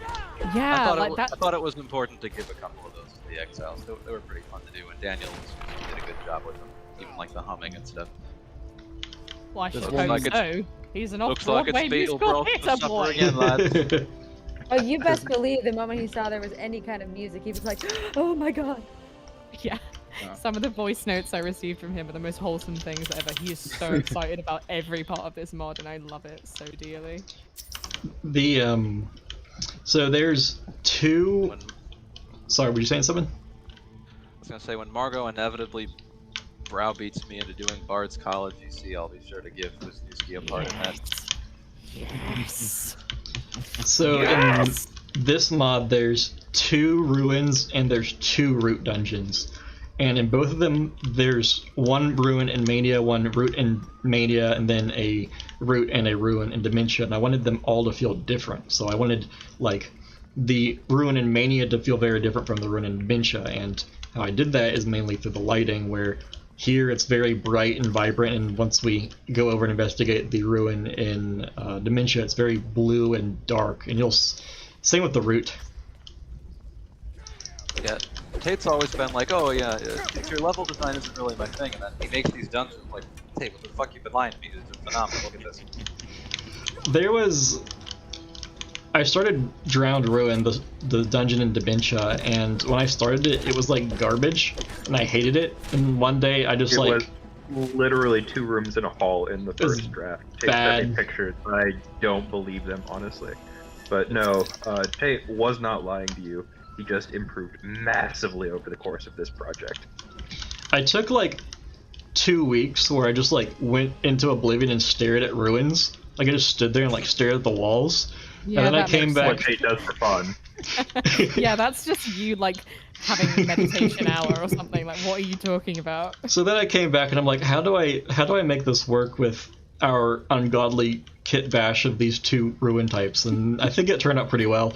What I mean by that, 5 different resource packs in this screen right now. It's crazy. So the base of the ruins are the Akaviri resource pack by Ronnie Magnum, and they're all retextured, so they don't look like Akaviri ruins. But then I like built them. I'm like, they look okay, but they're missing like a Shivering vibe. And like in the Shivering Isles, there were like these super intricate like carvings and like artwork on the walls of the ruins, and it just wasn't there, and it was annoying me. So I'm like, oh wait, if I go to Fort Castellum, another resource pack by Ronnie Magnum, I can get access to like these mural things and these beautiful columns, and I could like put this nice texture on like the division between the 2 walls, and I think it turned out pretty well considering how ungodly of a kit bash it was.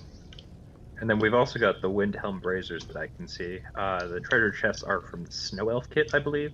So I knew it's it. a lot of different things here. Like a vaguely that all fit recolored surprisingly well together. Yeah. These are not Windhelm Braziers. These are based on Windhelm Braziers, but they are a new mesh by Gelidity. Those are These those are the Snow Elf. God fires, right? Yes. I know them well. I've abused them in my mods. These are from the Breton Royal pack by Kelretu,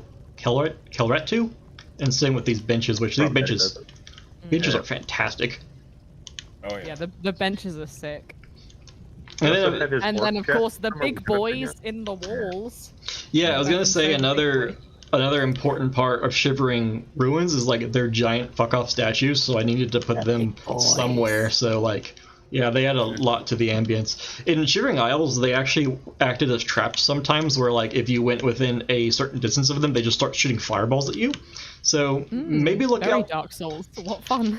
Maybe look out for that in the future if there's ever an update. Why would you say this? Now I'm terrified all over again. Good. Be afraid of statues. Playtesting the first 1,000 times wasn't bad enough. Did you guys ever think at some point of when you were doing the story, or kind of the layout of the area, to deal with Thorin, like including a gatekeeper? You mean It's been discussed. That's all I'll say is it's been discussed. Tate really likes the Gatekeeper in particular. At this point, I think it's almost comical how much the Gatekeeper gets killed and rebuilt. So I'm here for it just for the jokes. But The Gatekeeper, I've seen people make put it good in. models for it. I just haven't seen anybody use it again. That's to my knowledge in the mod yet.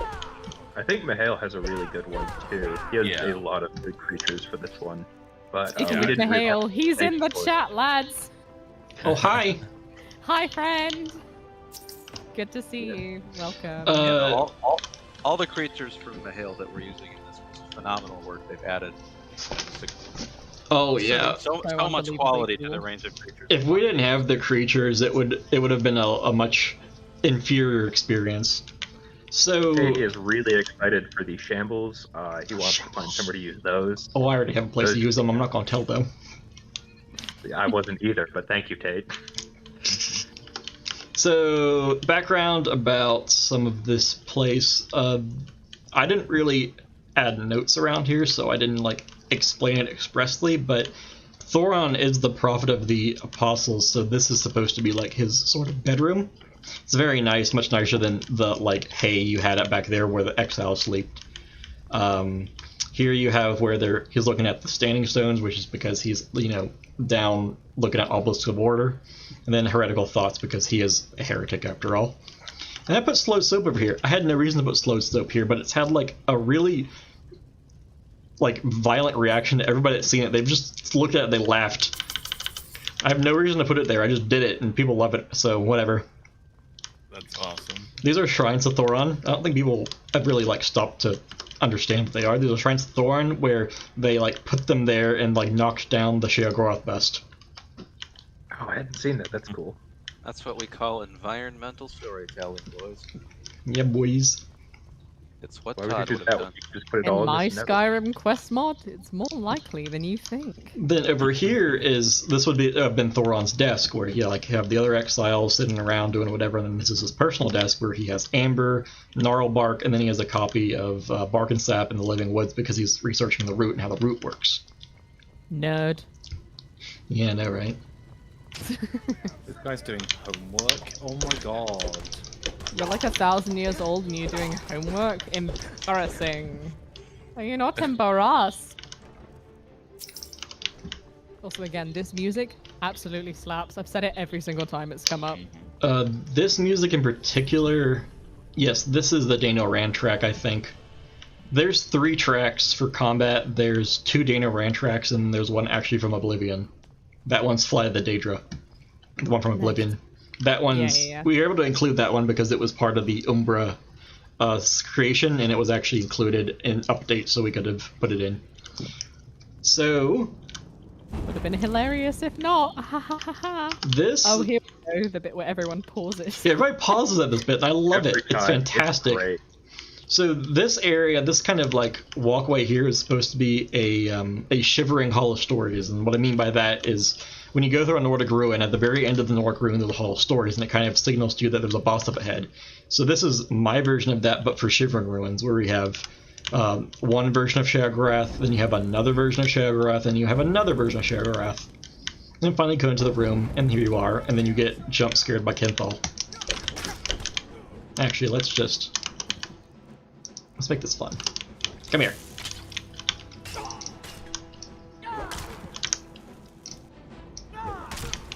Bonk. Bro, he's already dead. Leave him alone. You sure? Stop! He's already dead! Double tap. I love these Madness Ore veins because, in the original creation, you couldn't mine Madness Ore. They were just things that dropped randomly in boss chests, so actually being able to go to the Shivering Isles and mine them is such a cool little detail. For sure. And I'm very... there are a lot of... I'm very happy with this loop. I'll go. I was going to say, there's a lot of things in the original creation that I think the only real limit they had was that they were in Skyrim and didn't really kind of fit there. Having any space in the Shivering Isles to put them has been great. Yeah, that's... Me and Jalady discussed the Saints and Seducers reduced cut for a while, and we discussed it for like the entire month of April. And at the end of the month, we're like, kind of came to the conclusion that it's not possible to do it correctly unless you go to the Shivering Isles. So that's kind of why this all happened. Anyway, 6 months later. Here we are. Mm-hmm.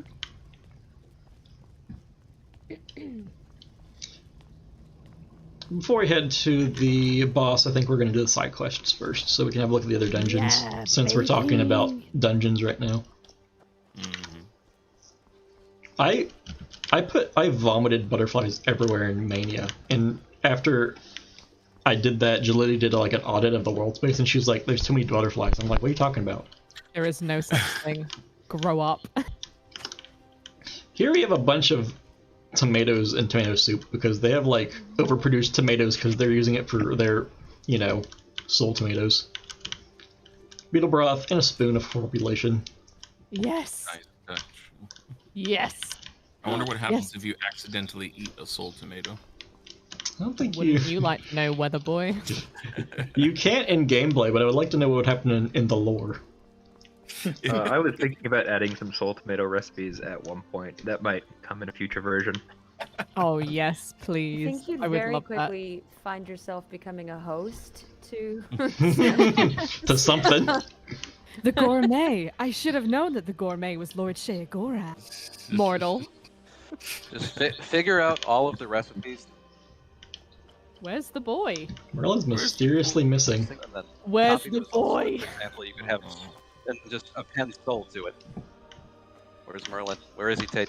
The boy isn't here. Hold on. Where is the boy? We have to Where's start the again. boy? I'm sorry, lad. We have to start again. Can't believe Tate managed to lose his own dog. He's right there on the bed. The absolute. Well, that's why, clownery Tate. Come on. of this man. I don't believe you can get the Sword of Jiggalag, can you? It just sort of crystallizes, right? It crystallizes. What are you gonna do, am I right? Yeah, there's currently no way to get it. It's not a lack of things to get. Where the hell is he? Oh my god. Merlin is fucking dead. You heard it here first. Immersion broken, unplayable. Oh my fucking god, he fucking dead. Ah, stay left me. It's the shop name after all. I found him. Merlin, look at the camera. Say hi. He's very confused about everything. Oh, right, I put you down. Get out of here, Merlin. Let's get the quest in this shop. But not the dog, because the dog's missing. It's probably because I made the save for the stream last night, and then I did a bunch of development on Keyzal this morning, so it probably, like, broke something. Ah, you silly, silly goose. Here he is, my husband. So good to see you again. And for the very first time, Theodore Gorlash. At your service. Wonderful! What? Can you tell me Such about a Amber? vibe. Very Very rare, you know. I use it to carve my busts. Oh, also for weapons, armor, and other such trinkets. Art just doesn't pay in today's market.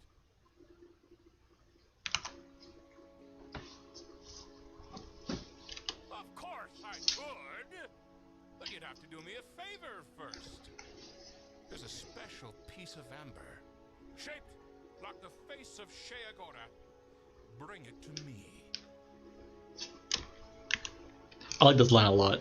If you ask him, like, why can I learn about it now?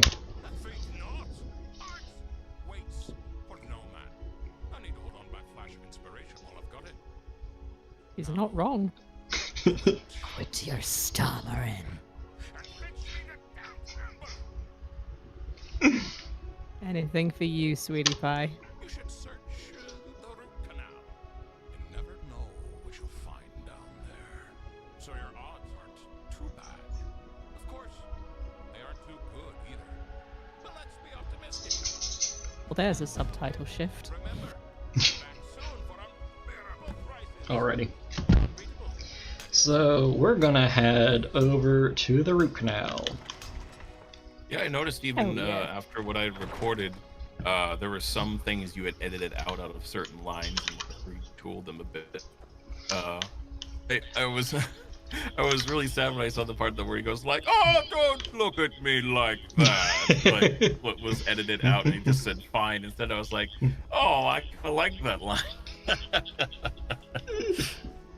What I love about hearing you, Daniel, do any kind of Sheogorath lines, like beyond it just being a perfect mimic, you can just hear the fun you're having every time you do it. Daniel, fantastic. Is that the line that you say before you give them the Ring of Disrobing? Yes. Yeah. Okay. When you ask about like, can I get something a little bit more, I don't know, useful, that you can get from them? I think that was excluded on accident. I don't think I even thought about it till just now. Oh, because it was in the script, right? But then when I saw the actual, like you sent me the preview of all the lines kind of edited in, I noticed it was written there on the screen, but it cut off to the fine part of the voice dialogue. It didn't say the first part of the line. And then now when I actually watched it on stream, not today, but previously, it's completely written out of the line entirely. The text doesn't even show up anymore. So I was like, oh. Oh, I think I know what happened. I think it was too long for one line, and then I was going to split it into two lines, and I forgot to split it into two lines. Oh. I'll look at that. Okay. Because I really did like the delivery, and I was like, wait a second, that's not in the mod, is it? I think that it's very plausible to restore that in an update one way or another. Hi, friend. Bro, he was just minding his own business. What's wrong with you? What is actually wrong with you? Rickard Calvert will not stop until he's punched everything in the aisle. He punches You know what? his friends to death. I can respect that. Alright, get ready for the insane amount of pacing we're about to do. This dungeon has confused many people, and I'm here for it. It's so funny. It's so Just funny. like the original one back in Oblivion, I got lost in that space so many times, running around in circles trying to find my way out, and I was like, I need to look up a guide, because the map isn't helping. I don't know what I'm doing wrong. Was that the one in the Gardens of Flesh and Bone? In the Fringe? Or am I thinking of a different one? I don't remember the name, but maybe that's it, yeah. It's been a while, hasn't it? Yeah. I mean, I haven't played Oblivion since, 2009? Yeah, me neither. Liar. I don't believe that for a Okay, second. I did play... I played Oblivion a bit on my Switch. Wait, you can get Oblivion on the Switch? Sorry, not Switch. Deck, my Steam Deck. Oh, man. He's just talking himself into a corner now. Sorry. I would totally play it if I had could play it on my Switch. It's kind of a good game to just play randomly when you're just sitting around bored on the couch. Mm-hmm. It's nice to hear someone say you're the one from their dreams. I don't know what to tell you. It's just a nice dungeon to hear every now and then. Dream. You'll only have a special place in my heart. There we go, I'm sold. That's all I need to keep me going for the next week. This dungeon here was designed by Validity, and then I cluttered it up, and then she went through and did another cluttering pass, and I think it turned out really well. Its gimmick is very fun, and it confuses people a lot. Because, it was so fun watching Jules they'll come it yesterday from Zero Oh, Period. They'll come. What the fuck is going on? They'll come down. Zero Productions have gone through it already. Yeah, yesterday. Yeah, he played it with last night. They'll come in through the entrance, and then they'll go right because it's the only way to go, and then they come back through it this way, and then they're back at the entrance again. They're like, how the hell is this possible? Because these two places were blocked off before. Okay, so up here there's surprise gnarls, and I love them. Ah!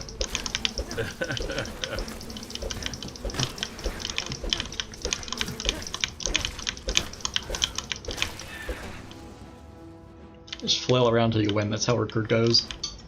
Oh, we have a very nice comment in chat saying this is undoubtedly one of the best mods ever made. I am flattered. Very sweet, thank you. I'd have to agree, honestly. Oh, you everything from the saucy voice tart. acting, the voice acting, the level design, the atmospherics, just the writing, especially the writing. I am so impressed with everything that went into this mod that, my expectations for everything weren't very high, just because I don't ever keep my expectations very high for some projects until I've seen them. But definitely my respect launched tenfold once I saw everything all put together like this. It really is. It blew my mind. I'm very happy with it. Yes. You just like smashed a wall. Is that a custom animation, or is that something else? In the Yeah. game? Oh yeah. That was so funny. He equipped Nerve Shatter to smash the amber, and then immediately went back to bare fists for the hunger. That was so funny. I wanted to comment, but Daniel was having his nice little lovely segment, and I didn't think it was fitting. So I'm collecting amber. I'm collecting amber because I want to build some amber armor here in a bit. But I didn't even think to mention that this was made by Kettle Witch, who is a member of Thras. And he like specializes in like destructibles, so he made this beautiful amber wall. And this was designed to block off the boss room, because earlier Stada mentioned that there's an amber wall between us and Thoron. So you're supposed to go get the artifact. Dylora, actually. Dylora did say that. Never mind. Dylora told us that. Actually. And it was designed to be a barrier between us and the boss, and a reason to go get an artifact to smash it. But after we did that, we decided to add a little bit more places you could use it, just for some exploration type things. Nothing big right now, usually just like an amber stump or whatever. But it's a cool thing to have if we ever need something in the future. Also, the walls it makes it much really less MacGuffin, right? Like integrating it into different places. It really opens up a lot of doors, because as we know, the root tile set doesn't have any fucking doors. No. It's very... the animation's really good, and the sound effects really satisfying, and Liz did the sound effect. Thank you. Thank you very much. Oh, there he is. Sound effect. What's the secret? I actually downloaded sound effects for anvils and icebergs shattering. Because I think initially you guys were going to use like the ice blast sound effect from Yeah, vanilla. it didn't work very I'll be well. honest. It didn't have enough weight. The first time I tried to work on the amber walls, we tried to do it without a special animation. Like that wall is from the Forgotten Vale, where they've got the two dragons that fight you in the lake. Oh yeah. There, yeah. it's just a static that disables, and it's covered up by a big splash explosion. But obviously, we didn't have that luxury. So when you just hit it and it just disappears, that was really unsatisfying. Which is why we ended up being like, hey, I know this one guy who just loves making destructible things. Like, let me see what he's doing right now. And nothing was conveniently the answer, so that worked out. By the time we got to the sounds, after we had the animation in there, and it was silent, that was awful. But by that point, I knew better than just try to do it myself, and I said, who do I know who knows how to do this? So thanks, Liz, that was very helpful. You are very welcome. Yeah, that was... I enjoy making sound effects for things that like explode. I've been doing a lot of them today for a different project. Alex knows. Well, hey, because Alex is my lead actor for that. Whee! The explosions are always super fun to compile, and I think it was like 6 different tracks to make one of the sound effects, and I did like 3 variations, and they were all super satisfying. So I love seeing the amber explode in game. I will just like shout out at you right now, Liz, as well. It's just I don't know how you get so much done. Like you do so much work for so many things. I don't understand it. So I'm just built different. So as you all probably know, the gimmick of this dungeon is that it moves around as you're walking through it.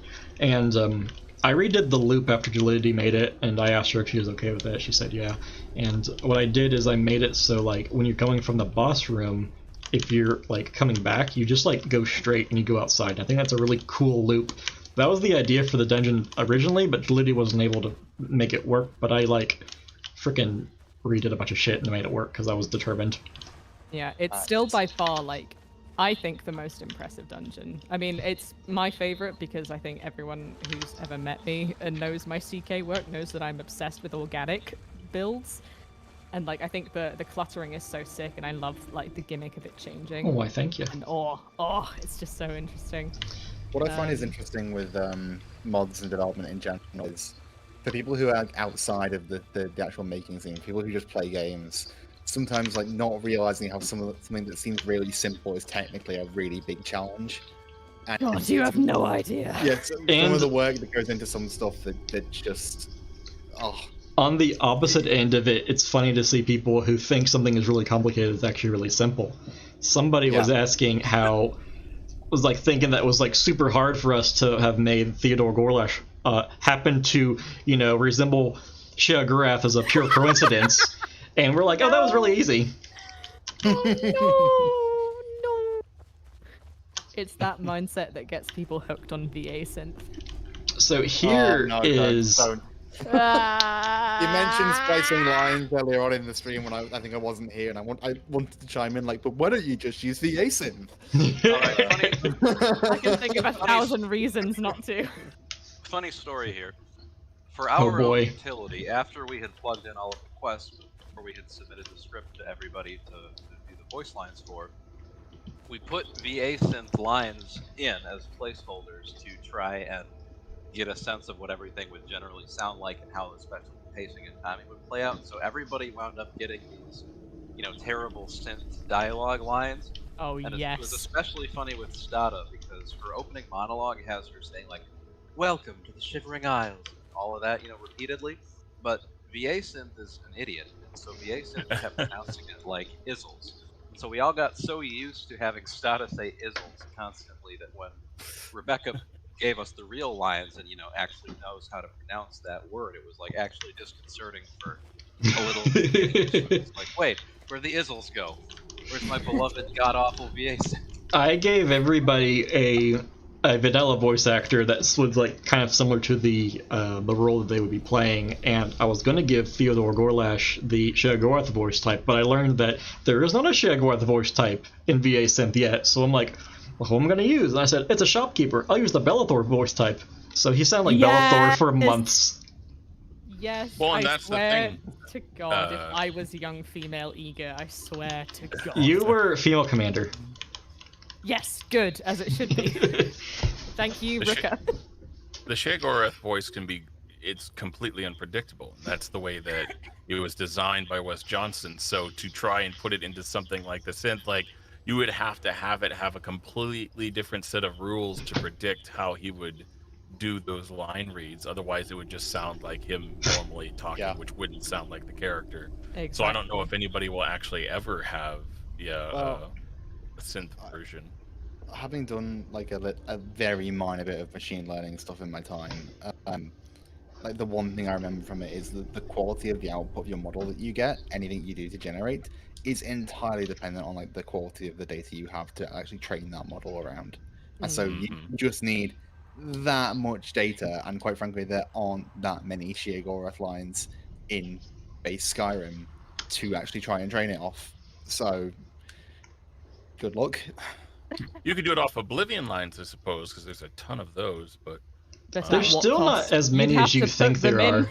Alphabetically. Thankfully, there was to play Oblivion first. It's the worst part. Thankfully, there was a we question here at that Extended Cut are boomers who believe that voice actors actually acting is superior to VA synth in most use cases. Believe it or not, you want all voice actors to resubmit with the only difference being that they say Izzles instead of Isles. I feel like that would really add to the ambiance. Hi Nixon, I'm glad you could join us today.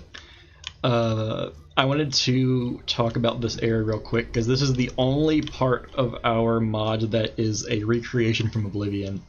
This is the Grove of Reflection, which was part of the, I think it was Symbols of Office quest in Oblivion, and it was one of the last few quests of the Shivering Isles DLC, and this was the part where you're like actually actively trying to mantle Shea Gorath. You had to go here and you had to get a branch from the Tree of Shades because you had to make the Staff of Shea Gorath to, become Shea Gorath. And the reason what I really wanted this in the mod is because we had Shadowrend and we had the Staff of Shea Gorath creations, and I wanted to integrate them into the mod in some way. And I said, like, Shadowrun's already in the Grove of Reflection, and the Tree of Shades is also in the Grove of Reflection. Like, we gotta put it in. And for a while, we hem and hawed about it until one day I just like sat down and said, I'm gonna just make it and then show people and say, hey, look, I did it. So I did. We found a place for it, and I'm pretty happy with it. Sick. It is. There was a question Jesse had about whether or not, since Saints and Seducers got to be on Xbox, whether or not it's already on Xbox. That would end up on... Oh. No, I know. He was wondering about the full extended cut. Should be. Yes. I'm pretty sure that's Which I know the plan. Bruma was able to do it through different parts, so even if size was an issue, Jesse, I think there's ways of compartmentalizing the data so that you can get it to work. Yeah, for sure. I think the thing is, there's a lot of textures and models in this, right? Which take up a lot of... Like everything you're seeing right here. Yeah, everything here is taking up like a majority of file size, so unless you compress that down to be like a shitty texture, like it's going Which to is be what a we file ended up size. doing. But extended cut, like the main quest, is mostly, as far as I'm aware, just going to be a lot of voice lines because there is so much new dialogue going on. Ha ha ha ha. WAV file, it'll be fine. Yeah, like there's... That's the useful part about just dealing with existing elements already within a game is that you don't have to create so much as rearrange things. There's only, I think, 1 or 2 new assets that I am aware of, and those are like armors, but we haven't even planned those yet. Extended cut is very asset light, especially very asset light. It is my prediction. Obviously, I can't give absolute answers. It's too early in the process, but it's my prediction that we'll be able to safely bring it to consoles. I wouldn't be too worried about that if I were you. Well, bring it to Xbox at least. Yeah, PlayStation, obviously, we get screwed out of that. We could do it if we wanted to. So, yeah, don't ask We're gonna about buy out Sony, right? That's Yeah, the plan. We buy out Sony to get it on PlayStation 4. I'd still only make it 5 gigabytes. Yeah, it'll be fine. We can totally hack that. This When area. I here, Sony, I will make Spider-Man extended cut and bring Andrew Garfield back up here 2024. Oh boy. You have my vote immediately. I'm very quickly moving to the States solely for that. This Thank you for such a rousing speech. area I tried to make as close to Oblivion as possible. I don't think that like one-to-one recreations is always the answer, but I thought with an iconic location like this, it was important to try and make it as faithfully as possible. I have the same amount of ingredients that was in the original Shivering Isles DLC. Got the Astral Blooms down here. We got some red kelp around. We got the trees are in the right locations. Of course, none of the models are exactly right because I didn't just, rip assets from Oblivion because that's illegal. But I did it as close as I could, and I'm pretty happy with it. I actually like the lighting better here than in Oblivion because in Oblivion it's very flat and dark, but I decided to put like a really big like shadow light in the middle of the pool and it looks sick. Yeah, I remembered I started getting nostalgia pangs as soon as I saw the area, and when I saw the sword appear, I was like, oh my god, I remember that now. The only thing that was different was that the lighting didn't immediately give it away, because I remember it being a lot more yellow in Oblivion, but here the light was much more pale. So I was just kind of like, oh, okay. Oh no! I've seen everybody just destroys the shadow version of themselves. Like it was a grueling fight when I did it in Oblivion, and I've just seen people absolutely mop the floor with the character. I think we're gonna bump Shadow's health up. Yeah.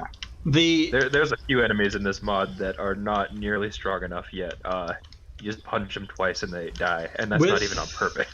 With the Shadowrun integration, we didn't edit anything except for the location of like activators and trigger boxes. So everything that happens in it is how it happened in the original creation, except for like where it takes place. So like the Shadow's incredibly underleveled in the original creation as well. So we're going to probably edit that, even though it's, I mean, I guess it's technically outside the scope, but it also feels really bad to come into this super cool location, try and take the super cool sword, have the super cool boss fight that lasts about 3 seconds. Is it actually a complete mirror of the character's inventory, like in Oblivion? Yes. To my knowledge, yes. Oh. They'll always use Shadowrun, though. They won't, like, use... They might use some magic, but if they're using a melee weapon, it will always be Shadowrun. They'll also, like, copy your shouts and such, which is really funny. Yeah. I do remember last time when I don't know if it was George who was doing it, but they immediately shouted at them as soon as they funny. got into the fight. I was like, oh no. Like, do they know because all George the shouts? specifically made sure to get the first word of the shout, so he got hit by a full unrelenting force in about 2 seconds. This here is this is the entrance to Milcar, which was in Oblivion, and I decided that I was going to include it here instead of just having it like a normal route in cap, and I put a big old, rubble on the way so you can't get into Milcar, because if you could get into Milcar, that would open up a whole can of worms. Coward. Yeah. I am a coward. Let me Dear developers, Can't believe we why didn't can't make I the explore entire Shivering Isle? Shivering Isles in this mod? I think you are bad modders, and this mod is literally unplayable. We only got sounds 3 about of right. those, pretty I mean, that's restrained. been my verdict since my first playtest, so... Oh, Jesse, the environment takes place completely within the asylum, so it doesn't actually take you into, like, the full Shivering Isles. That's true, it's not technically in the Shivering Isles at all. I take issue with the naming of this mod, to be honest. I remember back in the good old days of Skyrim modding when every mod had immersive in the name. The immersive overhaul. Yeah. Immersive cut. That was the tag. Gorath Romance Simulator 2022. Theodore Gorlash. Theodore Gorlash, at your service. God, I hope he is. We're going sick real quick. My boy, that again made me shit myself on my first time. You appear to have many boys in this mod, though. Yeah. No, he terrified me, and then I realized he had the Fulmer voice type, and I could not stop laughing solely because of Linda. And I was like, oh, that's me! That's there me! We go. I can do that. This is what my Argonian sounds like, unironically. Potion. So, the Scalons... You have a carrot, eat your greens. Okay, fine. There you go. Good boy. The Scalons in this mod give a custom disease, which I think I haven't really shown off yet, a Scalon fever. This is actually from Oblivion as well, and if you have survival mode on, it'll actually have a fully integrated 3-tier system where it goes from Scalon fever to Scalon blight to Scalon sunburn, which is the 3 tiers of the disease in Oblivion. Oh, what a nightmare. There's a lot of Oblivion references in very mundane locations. Such as that. I have to say that sunburn sounds less severe than blight, but I also don't trust the writers of Oblivion to do anything, so what can you do? This must be that Shivering Isles weather I've heard so much about.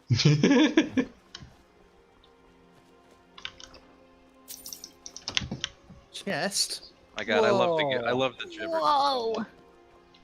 Yes, I love the gibberish too. I'm gonna shut them off here in a sec. Mortals define value. Value defines mortals. Mortal. Mortal. Sounds like you're saying Myrtle. Myrtle. Let me jump my head now. Hello, Howie. Myrtle, Mabel. This I is... was settling a blocked drain the other day. Continue. This is from Coin, which is a mod that I have that puts in different kind of coins based on what location you're in. So like in Nordic Ruins you get Nordic coins, like ancient Nordic coins. And I wanted the Shivering Isles to have their own coin because I thought founding septums would be awful, and I still think it is. So we had a patchless integration with Coin, and it replaces the septums with Gibbers, and Gibbers is made by Bhutan Voss, who makes lots of great meshes. He does Ancient Nord Armory Extreme, which has lots of different new Ancient Nord armors, and he made this. If you're in Mania, this side will be facing up. Mortals define value with Happy Sheo. If you're in Dementia and you find a Gibber, it will be this side faced up. Value defines mortals, and he'll be angry. There's exactly one place where you can find both. I don't think anyone's found that one yet. I have. Oh, of course you have. Is there any significance to the value of gibbers that are on each side? Like one's 1.6 something. And Yes, actually. They do give different values depending on which side you loot. The gold side is the golden ratio, and the dark side is... What number did Butane Boss pick for that? The hex code of Vanta Black, I think. No. How much light Vanta Black puts out, Yeah. which is like 99 point something. And then just despite me and the easy scripts I had, Tate made them actually worth different values. I did. You absolute bastard. I know. We're gonna go do Moon's quests, and we're gonna run through his dungeon, and then we're gonna finish the mod. Well, finish the mod. There's more out there. Turn in Freya's quest? Oh. For God's sake. Turn in a bit. Yeah, absolute numpty.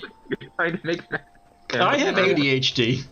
Absolute numpty. I mean, you're still absolutely speed running this compared to George yesterday. I don't know what to tell you. Well, that's what happens when you know literally the entire mod like the back of your hand. Also, when you do the Helgen to level 20 bit off screen. Yeah. And you have Fists of Fire. I hope we get like Mitten Squad doing a Shivering Isles no damage run. I would love That'd be that so fantastic. much. Absolutely. He's gonna suffer so much.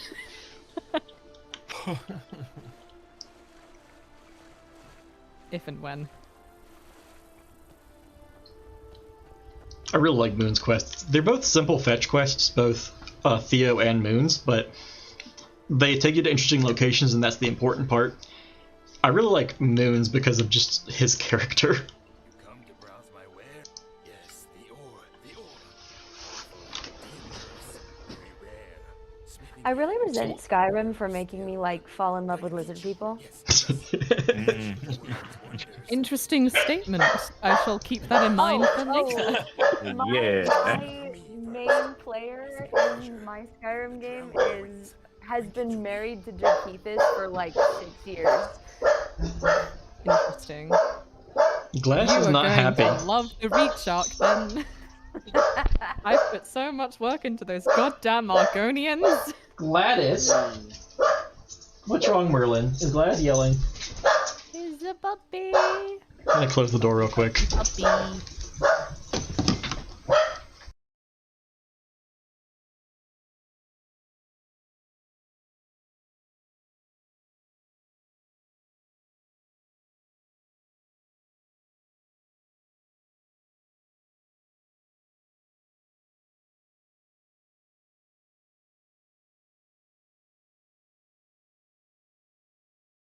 I'm saying, like, I remember back in the day when I was like so excited to find out you could have like marriage partners in Skyrim because I'm a dork.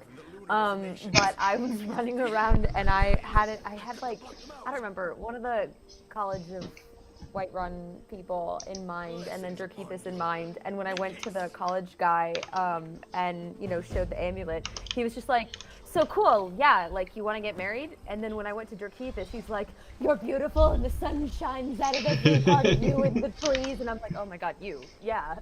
They do know how to sweet talk, yeah. Because they got that Hist spirit, they're built different. They are. I like to think that the Hist is a hopeless romantic, so, you know.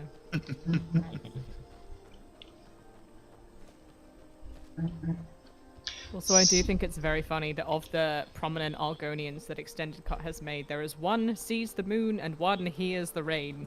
Where is tastes the rainbow?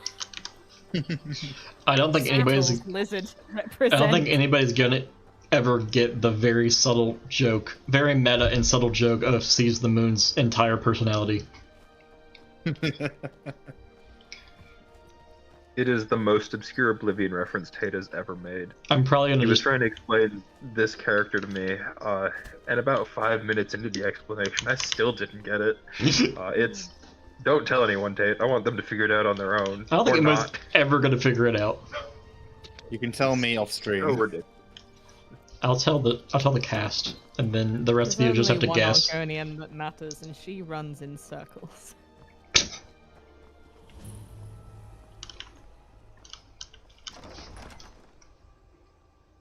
The two side dungeons have gimmicks, so of course Root Canal moves, but Drowned Ruins' gimmick is that it can be completed about 50 different ways.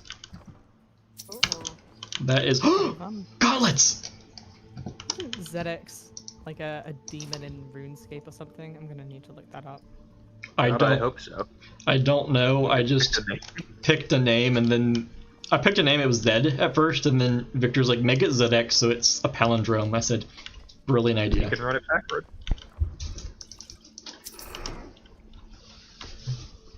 Hello. Say hi. Hello. I love it. Your YouTube stream is so far behind our stream, so I'm waiting now for who the hell it is.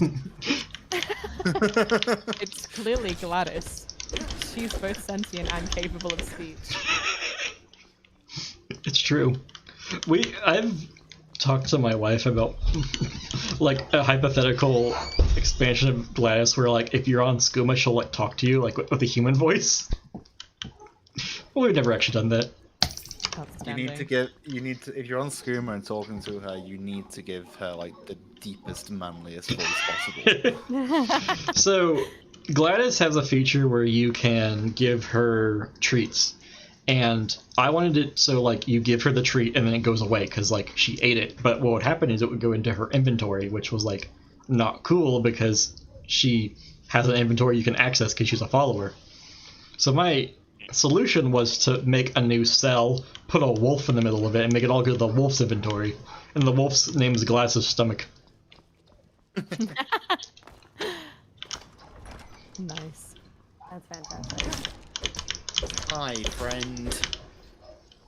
Man, he's tall and skinny. He's just my type. Made of flesh. Yeah, that usually helps.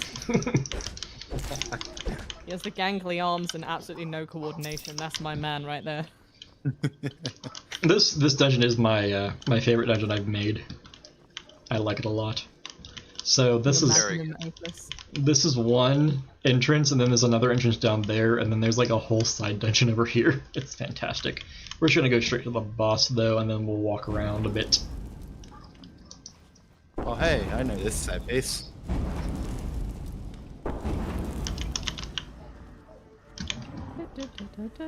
Oh no! Gelidity. Gelidity did a lighting pass of all my ruins because there was some flickering in it, and she removed the shadow lights from this room, which ruins one of the, hold on, let me just fucking kill this guy. Stupid goddamn fireball. Anyway. He's dead. Yeah. She removed some shadow casting lights, and unfortunately that removed one of the things I wanted to happen to enter this room, because there's supposed to be like a silhouette of Shoggoraths on both sides of it that like faces towards each other that are cast from these statues, and it looks sick. I'll have to see if we can't fix that. Oh, the treasure. The treasure. And the key is C#. This Shoggorath statue is... I put the Sovngarde Watcher script on it, so if you are not looking at it, he'll actually, like, move. But, oh, I hate that. I hate that so much. Yeah, see, he's actually... Look how farther he's moved from just a second ago. It moves very slowly, though. Oh, an amulet of Bella. Let's put it on. An amulet of... God damn it. Excellent. Oh, interested in me, are you? Yes. Why wouldn't I be? Well, it's okay. I've done your side quest, and therefore you will want to marry me. I moved your bucket from A to B. Marry me. Height of romance. I'm afraid I have to take these to a... I want to make amber armor before the end of the stream, but I'm afraid I have to smelt these, and there's no smelt in the Shivering Isle, so I might have to just run back to Solitude real quick. Oh, for God's sake. Imagine Stardust like every second we delay is time wasted, and then you're like, sorry, gotta go back to the mortal realm real quick. Gotta go back to the mortal realm. For Moon, are there versions of his line with and without the pot? Or... Spoilers, please. What do you mean with and without? No, because I found out you can just kind of kick it wherever. And if you go back without that, and he doesn't tell you what he wants, it is super unfun. So we just pretend you have it even if you don't. Most players will have the pot, though. If somebody doesn't have a pot, it'll be unlikely. I'm pretty sure the only reason to do that is specifically to see if you can. Okay, time for the room anecdote. The door anecdote. So. Yes. Behind this door, well, behind this thing, there is a room. And I wanted to lock this room behind the boss because there's a cool treasure in here. And I wanted to lock behind the boss, and I was talking to Victor. I'm like, I want to lock this, but I don't know how. And he's like, just put a door and make a key, like, you idiot. And I said, but there's no doors in this kit. So our solution was to, like, put this weird freestanding door that locks, then we give you the key of C#, because of course that unlocks this door, and this happens. And it's super cool. And it's much cooler than just a door would have been. And I've said this many times, but it's a good example of how, like, restrictions make, like, more creativity. Then here's the Amber Atronach, where we had no reason to add this, but we just did because it was funny. I was gonna see if we get the Jaguar-shaped Amber as its head, and then that could be like the boss of the quest. Just the whole time he's trying to make that, but the corrupted Amber was really the Atronach to keep alive. That would have been funny. Unfortunately, we were not able to do that. Yeah, then that would have been kind of weird because it would suggest like he was building up to you trying to stop helping him. So, yeah, that would have been weird. Though that would have been a cool thing, like if he gave you like a spell to summon it at the end and it has the little head on it and everything. That would have been kind of interesting.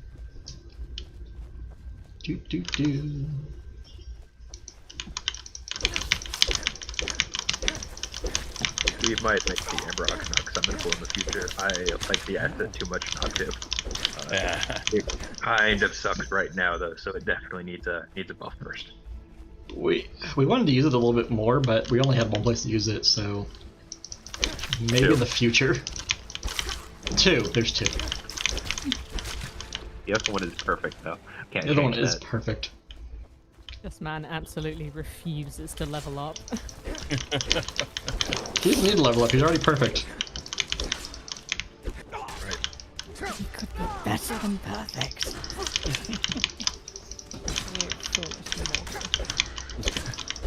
You could be less mortal. There we go. I want to hear all of Stato's lines replaced by Jaguar. Yeah, when do we do like the April Fool's version of this mod where we all just revoice each other?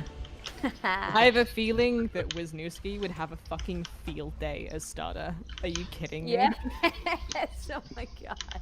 This here is the first and only mesh I've ever made, and it's kind of bad, but I'm glad that we have it. It's a Gromite totem.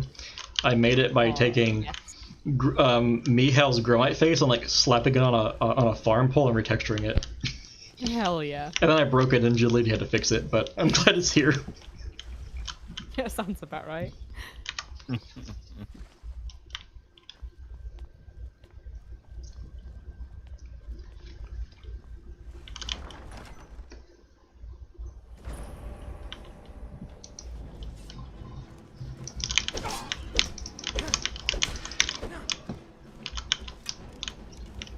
I love Gromite so much. They're Such a vibe. They're so stupid. You put those words back in your mouth. They're trying their best. There was a while where we didn't have Gromites in the mod, and I was like insisting they be in the mod because I'm like, we need Gromites at the Shivering Isles, please. Even if we barely use them. The Telvanni root models are some of my favorite in the game. I love them so much. I use them literally wherever I can. I think they're so fun. These are actually. Do you guys make like any really like big custom asset pieces? These trees. To the trees? Okay. These willows, I should say. These trees here, like the ones with the funny branches, these are from Maslia, but all the willows are from Gelidity. Willows are gorgeous. I love willow trees. The rocks are all from Vanilla, but they have been retextured by Gelidity. All of the harvestables are also by Gelidity, such as Basket here. Basically, if there's even a tiny chance something is by Gelidity, it probably will be. The absolute hustle. So, nobody's found this yet, and I'm surprised it's not like that hidden, but there's a little Gromite camp over here.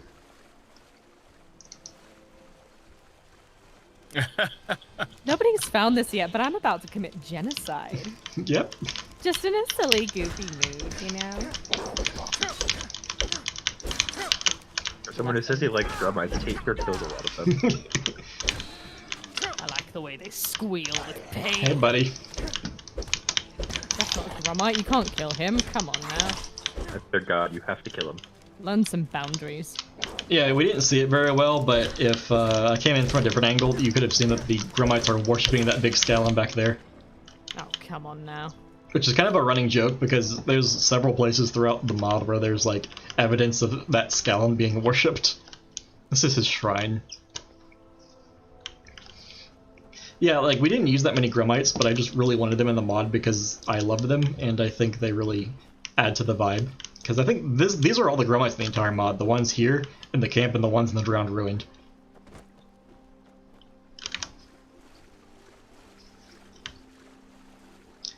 Hey Jesse, if you have any bug questions, you should probably go just post it in the bugs or the posting section of the mod page, and somebody would probably be able to help you out with that. Somebody might have even had the same issue. No, no, no! Useless! Well, not to you, perhaps. I can't block the lunar frequencies. Wait. Yes. Yes. Here it comes. I smell it. The scent of metal. You have it.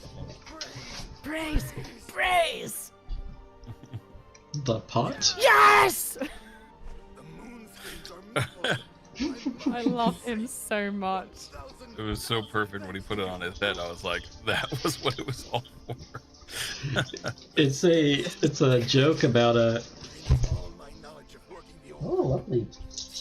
Yeah, the worst part is that This is Kate awesome. specifically asked for lines for this guy just so that you could kill him, so that you could take the pot for yourself. Yeah, so I'm about to show off. Oh no! I'm quick saving, don't worry. I You swear to bastard. God. You I regret bastard. doing those extra lines for you now. You should. Oh no! Oh, my boy! Oh, that's quite a yoga pose. Look at that. He's got that core strength. Alex, He's saucy gazing tart. up at the moon So, now. if you actually try and loot them, you can see that it's called the cast iron hat, like a tinfoil hat, and it protects the wearer from lunar frequencies. Oh, put it back. Put it back. My boy. Anyway, Too late, Kate. We all know what you did. that's not canon. No. We know what you did. We're gonna have That to was- start again. I'm sorry. Is he wearing it at the end? Yes. It's a tinfoil hat, that's the joke. If you have a conversation with him, he'll tell you all about how the moon, you know, it's there. Okay. Also, dude, you sounded like Jim Cummings. It was fantastic.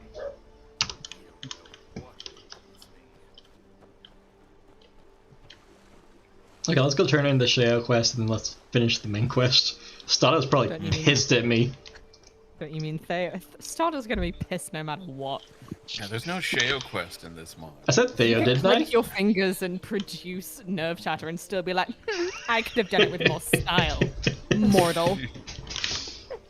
I'm just waiting to see him, instead of using any of the artifacts, he's just gonna punch right through the Ember barrier this time. Just wait. We're gonna put that in just for this. What if that's the Mitten Squad video? Can you complete Saints and Seducers as a sweet roll? If you get maximum unarmed, you can punch through the wall, and then the two Saints and Seducers are just like, what? How did you do that? Yeah, Starter's like, the only thing that will break this barrier is nerve shatter, and you're like, bet.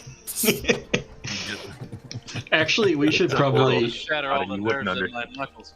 Let's do the optionals first, because that's something we should probably do.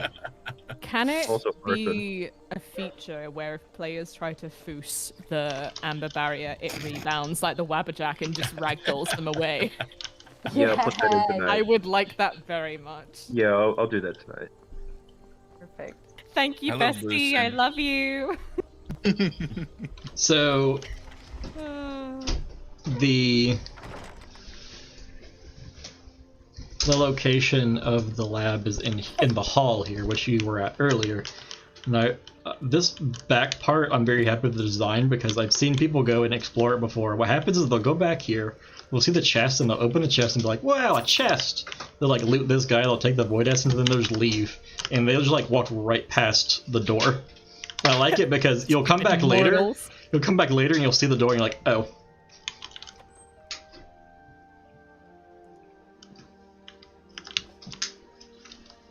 This was probably the most fun I had making this mod. I'm gonna cheat real quick because I don't want to go find a soul tomato. Oh, you little shit. Get a torch while you're at it. Also, there's someone in chat that is slightly too excited about killing Moon, so I need everyone to give the pin of shame to Spyros. How do we ban them permanently from extended cut? They're banned from my heart. They're lights for some reason. Knife Angel will purge not on them here. soon. Knife Angel comes for all. What's in the moon? Knife Angel.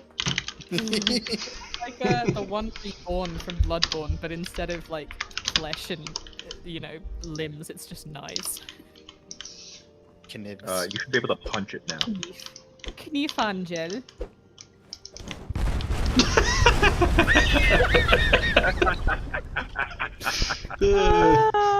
It's funny every time. He's fine. Look, he's fine. Yes, this is very fun, blowing this up. Ricard Calvera is truly built different. Oh We spent hours getting the timing on that exactly right, but I think it was worth every second. Absolutely. Alright.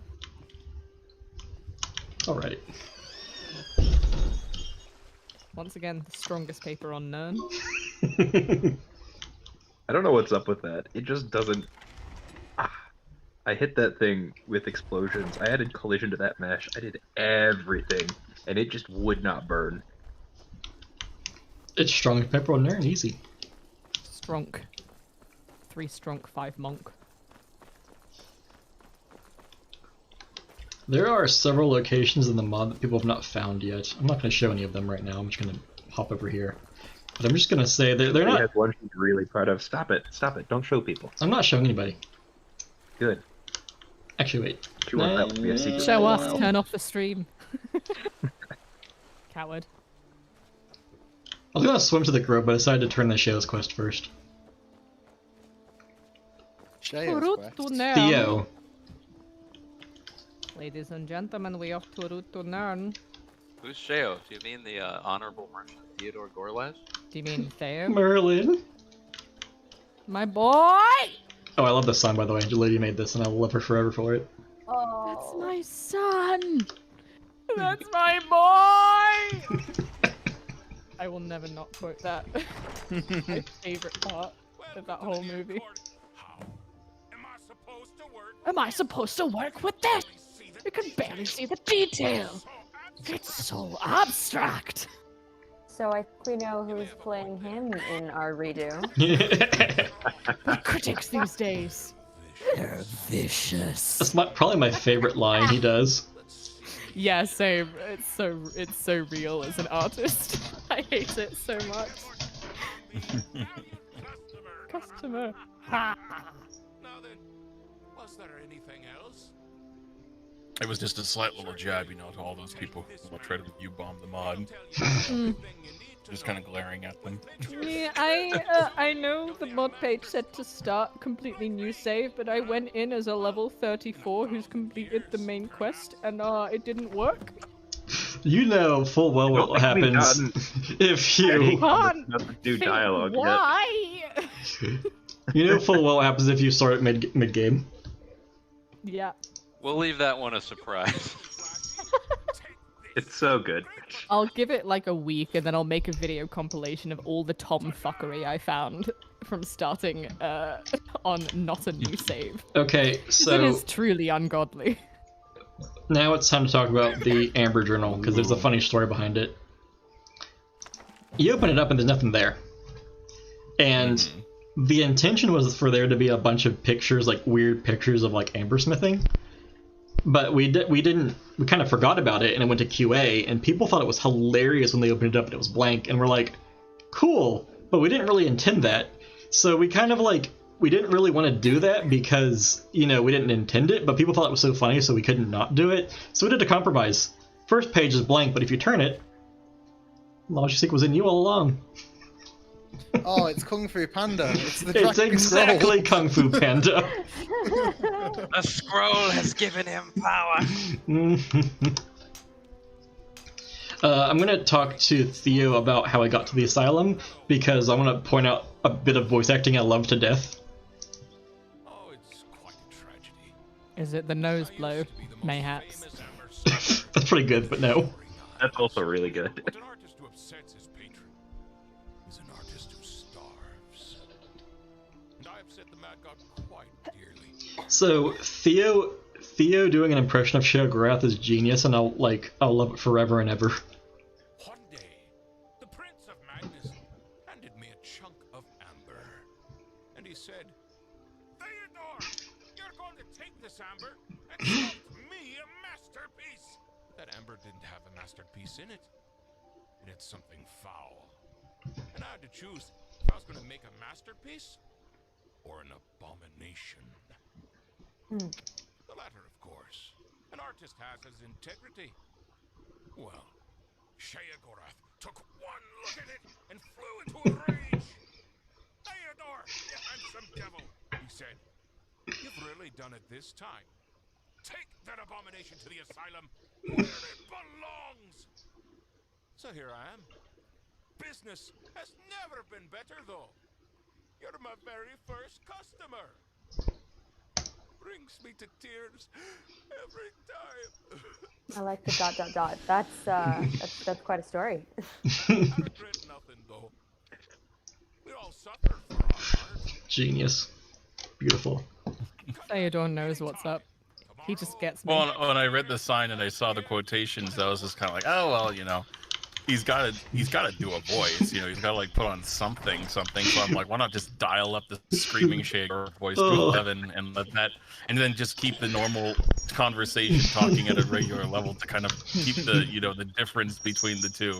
It was to so not good. Make it sound like he's bleeding into each other. So I was just like, I'll do that. It worked really well. It really did. All right, let's do the Grove now, and then we'll completely ruin the pacing by going back to Solitude real quick. Starter's gonna be fuming. Yeah, that's right, Lunar. The character, to my knowledge, wasn't even in the original base mod, so most of what you're seeing now is new. The only characters in the base mod are Thorin and Stada. The rest are new. Theodore is a character from Blades. They use him to put in weird stuff that doesn't make any sense, so obviously he was the perfect fit for this. Yeah, it worked really well. Just kind of him keeping an eye on this part, the asylum. I feel so bad for that guy who's just farming. Just having a chill little day. He's just vibing. He just wanted to vibe and plant tomatoes, but no. Not allowed. Salt tomato. have that clipped with the reverb. If we ever start an extended cut streaming, frequently, that's our new sub. It does salt tomato with intense Daedric reverb. I don't think anybody's seen this because they just like plan it and walk away, but I like it. It's funny. Oh no, I love it. I thought it was really good when I first saw it. So yeah. Of course, there was so much tomfoolery happening with the rest of my playthrough. Both the optionals are fantastic because you just firebomb everything.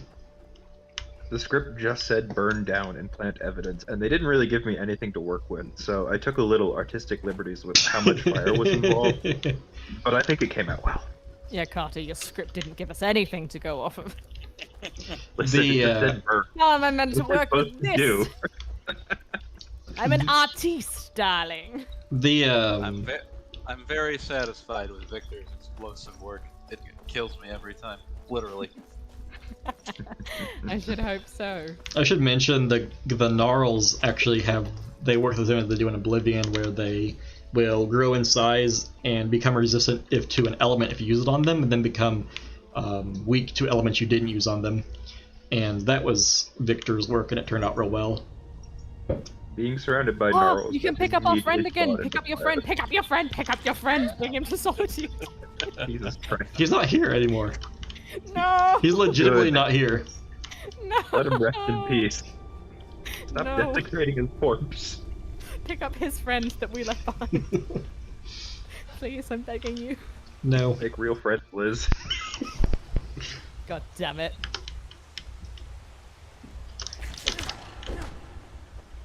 Oh, come on. He wasn't doing anything. He could have been the next Ratatouille. How do you feel now? So about how many ideas would you guys say out of everything you came, like how many made it into the mod and how many still got left on the cutting room floor like you couldn't implement at the time? 87. All of the good ones. Yeah. There are not a ton of things that we covered. There is exactly one thing I can think of that Tate and I really wanted to do, but it would have required a week just for testing and like finding out what we were going to do with it. I can't go into too many details because I really want to put this in an update, and it should be surprising when we do. But we came up with it maybe 3 weeks before the mod was supposed to be out, and it would have taken minimally a week on its own, so there was just no way to make it happen in time. Most of the things that very little got cut, but if the things that did get cut are mostly things we came up with at the very last minute. Yeah, no, there's very few things that didn't get in the mod specifically because of time constraints. Those were only things that we came up with way too late to put in the first place. For the most part, if something didn't make it in the mod, it was because we talked about it and said, nah, that's actually a really bad idea, we're not doing that. Yeah. I'm ruining the pacing even more by actually going to fucking Whiterun because I guess there's not a smelter in Solitude.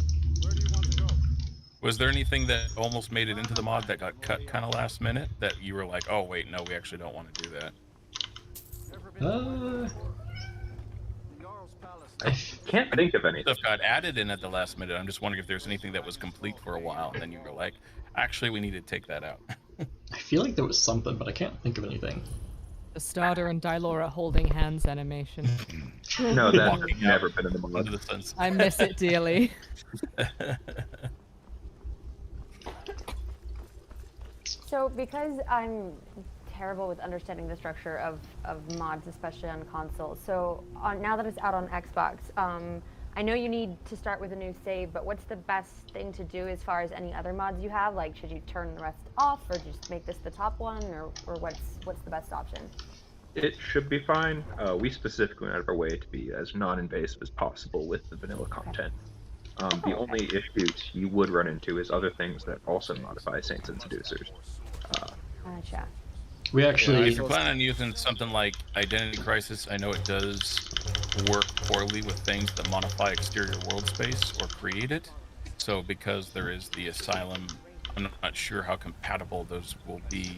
I know people are eager to try to use that together, and I know it was causing issues with Bruma and others purely because we discovered it really messed with anything that added world space or took you to another world space. That's strange.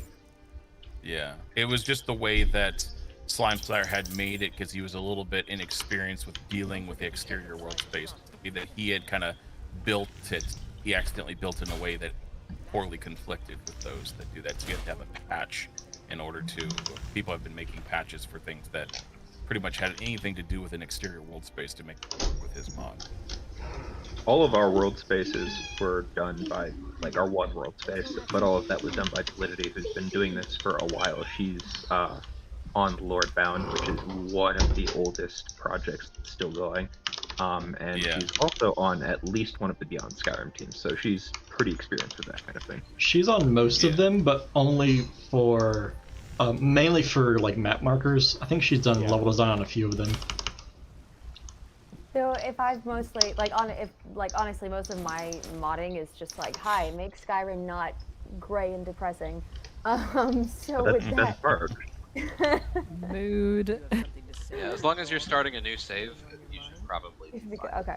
Look at this guy. He's swish as hell. Style like I wanted to show off the Amber armor. I mean, it's not anything we added, it's from Seducers, but the other streams didn't get it, and I think it looks great. I like Madness armor. The helmet. Except the helmet, which I specifically did not make. Madness armor. I need to see his beautiful face. The Madness armor is sweet too, but we've all seen it because of Thoron. I think you should keep that armor on, but give yourself Moon's cast iron pot helmet and wear Yes, that with it. absolutely. I'll do that without killing Moon. Yes, please. I don't believe you. You've already done it. Oh, there's like 400 pieces of armor because Victor went out of his way to make an enchanted variant for every fucking thing, which the original creation didn't have. What is wrong with you? I don't like when people add new armors to the lists, but don't do that. And we said we were gonna do a loot table. Yes! Look at this mad lad. That's perfect. Let's go. Oh. It's the two handles that just look like ears on either side. Yes. Oh, Especially like when he walks with his shoulders and everything, and then just a little handle sticking out. The absolute So there's swagger. over 1,000 weapons and 400 pieces of armor, and that's just because of the enchanted variants. Yeah, it turns out there's not very many enchanted armors because no one cares about armors. It's all about weapons. Very sad. Alright, let's go. No, our enchanted armor is my fucking favorite thing. I couldn't give a shit about making enchanted weapons. You tell him. A woman of impeccable taste. Impeccable, some might say. Impeccable. Oh. Get out of here. I've actually never heard that. Good for you. What can I say? Oh yeah, I should point this out. New pun. So when you first enter the Solitude Wasteworks, which is the dungeon that, the first dungeon of the mod, the one that gets invaded by the root, it's called Solitude Wasteworks. But then when after you've gone through it once, it'll actually change the route to Oblivion. Oh, nice. Hey, route to Oblivion. That's another pun. It is. The other side, if you come into it from Shivering Isles, it's called Route to Nirn. We really use all of our root puns. Unless you're one of those people that says route like a freak. All offense intended. I just like this one the most. Yes. No, bring her with you. Oh. She is always my favorite because she is just there tanning away. Spread to the winds. What an icon. I don't know what happened to this one. This one's gone. Bring George of the Jungle. Oh, for God's sake, he's out of his fucking tree. In every sense of the word. This is like a small, stupid joke, but I like it a lot, where all these signs point to, well, most of them point to their actual locations. Like, this is the actual way you go to get to Passwall, this is the actual way to go to get to New Sheoth, this is the actual way you would go to get to the Imperial City. But then if you put a few jokes in there, like, here's the way to New Sheoth, and here's the way to Old Sheoth, and it just points right into the ocean. And then you have Deadlands, which just points down.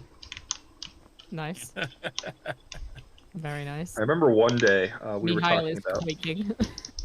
what we needed to do to work on this, and Tate starts posting in the chat, I'm gonna boot up Oblivion and make sure all the signs are pointing in the right direction. They were. You absolute They bloody sure were. nerd. Victor's like, nobody's ever gonna realize. And I said, but I'll realize. And that's what matters. She didn't say mortal, what's the point? We've gotten very few mortals on this one, which is really weird because that is her default greeting. When I was testing the summon, every time she summoned, she would say mortal and then get summoned again and do it all over again. I don't know why we've gotten none on this playthrough. Yes, Dylora, you bloody scene stealer. Dylora and I will be with you. Thorin cannot hope to stand against us. I don't know. She's been real cozy with her now. Dylora just sits down! Let me take a seat. Yes, they're going different directions! They did this for me! Choosing the right path. Choosing the right one to follow. Correct! Dylora just sits down, kind of all, I'm out. There was kind of this ethereal effect to the voice lines of the Saint and the Seducer That, to my knowledge, I don't remember that ethereal effect being there in Oblivion. What was the decision to include it in? It was in Oblivion. This one. It is it actually was in there in Oblivion. Yeah, It that's was? why. Okay. Yeah, I promise you, Tate's did more than enough clips with all the reverb just to show off how badly he is matching this effect. Carter put some effects on the line, and it was like kind of generic reverb, and I said, that's fine, but it doesn't really sound like Oblivion. And I was like, I really want to sound like Oblivion, so I DM'd Liz. I'm like, Liz, please, I know you work with sound. She told me how to do it, so I did it. The reverse She gave him reverb effect. Yeah, a very reverse reasonable reverb. He's a man of reverb. knowledge. He knows. I too have booted up Audacity once or twice. Yeah, no, the reverse reverb is one of my favorites because I think I really reined it in on this one where I gave a much smaller reverb to Tate as like a Yeah. baseline. But when I've used Yeah, it then I before, told I've him to gone turn it back up and a lot. It's Yeah. so much fun when there's a big reverb on it. When I had to create the audio sound for, the sound effect for when I was creating the preview for my next demo reel for Sheo, and it was just basically when you first walk up to the door, to the aisles, and he's all booming his voice and stuff out. I had to try to find a way of getting that precise reverse reverb echo and everything going on with the voice and the thunder to make it sound just right. So I was spending a lot of time trying to nail that effect. So I completely understand the feeling. Yeah, I really wanted the reverse reverb, and it was important for me to have that on the Saints and Seducers because it wasn't there in the original creation because, of course, they didn't have original voice acting. So it was just not there, and it really bothered me that Stada just sounded like a freaking normal-ass human. Like a mortal. Like a some mortal. might say. Another thing... I tried reverse reverb first, and then I wound up being like, okay, I don't want to do this for all of these lines. And Tate's like, you know what? Fuck it, I do want to do this for all of these lines. And so it was done. It turned out very well. I actually learned how to do labels. Your cowardice nearly ruined everything, Katia. I figured out how to do labels on Audacity, which sped up the process a lot. Another thing... Damn, using labels could never be me.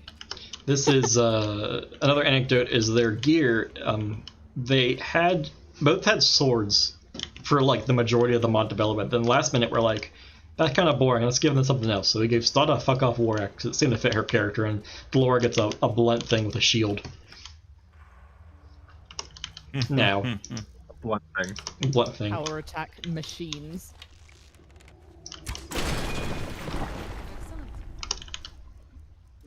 I'm sorry, did she just sound impressed? Oh no, it's excellent that she gets to be the first to go in until Delora steals the limelight immediately, as she should. This was my favorite part to playtest because nothing can interrupt the scene except violence, so I was just running around doing slaloms between them, and it was really very amusing. That's not a thing anymore. Because of the slalom. If you get too close, they will get angry. Oh, they do that now. No, there's no fun anymore. It was great fun just doing like a little... We're also blocked off the two side rooms. I know, I saw that. I was very disappointed. I wonder though about like getting them all to fight each other. If you don't do the planting of the side, like the items in each area, do they actually fight you all together? Yeah. Yes. Yes. And then like, what if you used a frenzy spell on them, like while you were fighting, would they actually turn around and start fighting each other? Probably not. Combat AI doesn't work. It doesn't tend to change its target once it's picked one. It's actually a huge problem with frenzy spells in the base game. If you don't use them before they start fighting you, then like you may as well just not use them. Yeah. I really like how chaotic it feels if you do the side objectives, because I was afraid it wouldn't feel chaotic enough. Everybody Because shut up, the good line's coming. okay. Oh yes, yes.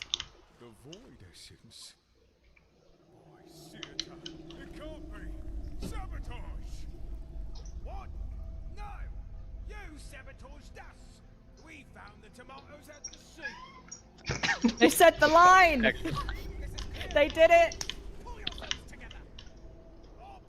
So Dan is saying all of you, correct? Yep. Yes. He's just talking to himself. All 5 of those characters are dead. Dan right now is the ultimate Spider-Man point meme, and I'm here for it. He really is. So be it.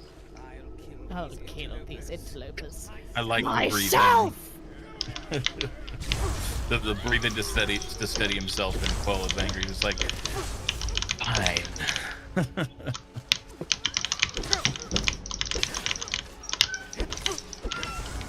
I think that's why I love so much that a lot of the extended cut voice actors have backgrounds in theater. So there's just so many tiny little tidbits of things like that that you'll get in the performances, and they just make it so entertaining. It's my favorite thing. I was worried about including the blowing the nose portion when I was doing Theodore, but I was like, yeah, even though the character probably doesn't have an animation for this, the person listening will get the gist, you know? Right. Yeah, exactly. I think there's it's willing to suspend disbelief. Nice. Yeah. It seems Thorin fled down this way. You must pursue him, but beware of what you may find within. It's so funny because I've had so many projects going on recently that like I forgot 3/4 of these lines. I'm like, oh, I said that. Yeah. My voice. I don't remember saying that. Mm-hmm. Goth Starter got me acting up. That was a really last-minute idea we had, actually. I think it works so good. I would love if Yeah. they had each other's weapons. It's like, how do we let the player get their armor sets?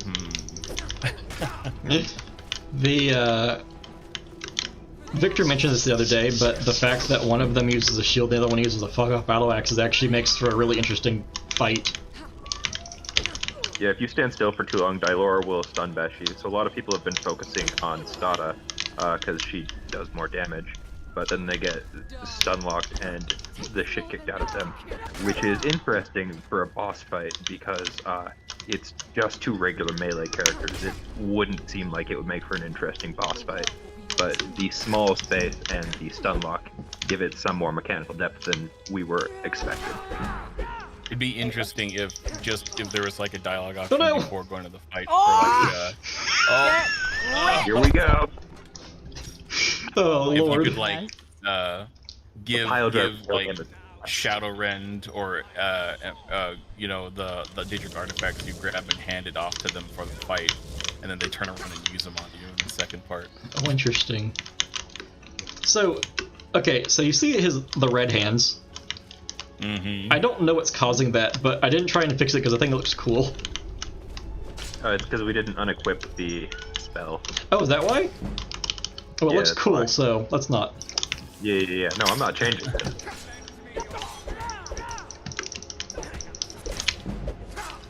This actually is an idea that we had and cut for time. I forgot about that. At the last minute, someone suggested, what if he teleports during this fight? And, you know, that's a way to make a fight against Thoron interesting, because he's been teleporting throughout the mod, and whereas before he was throwing around lightning spells, which he's actually good with, he's now using Greatsword that he has no perks for.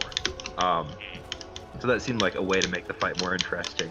But we had that idea, I think, Wednesday morning, and the mod was going to release Friday.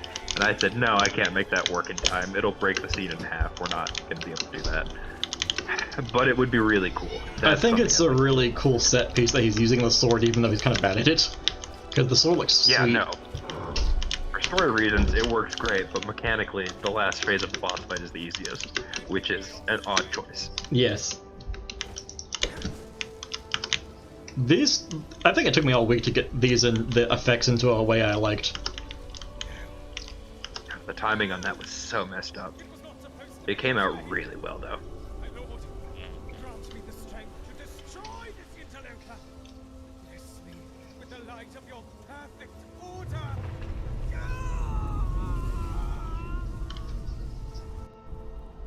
What a death noise. Get jiggy with it.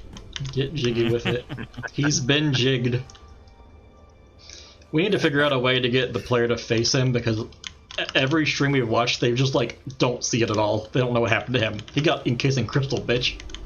He's been hit by, he's been struck by a smooth jigger leg.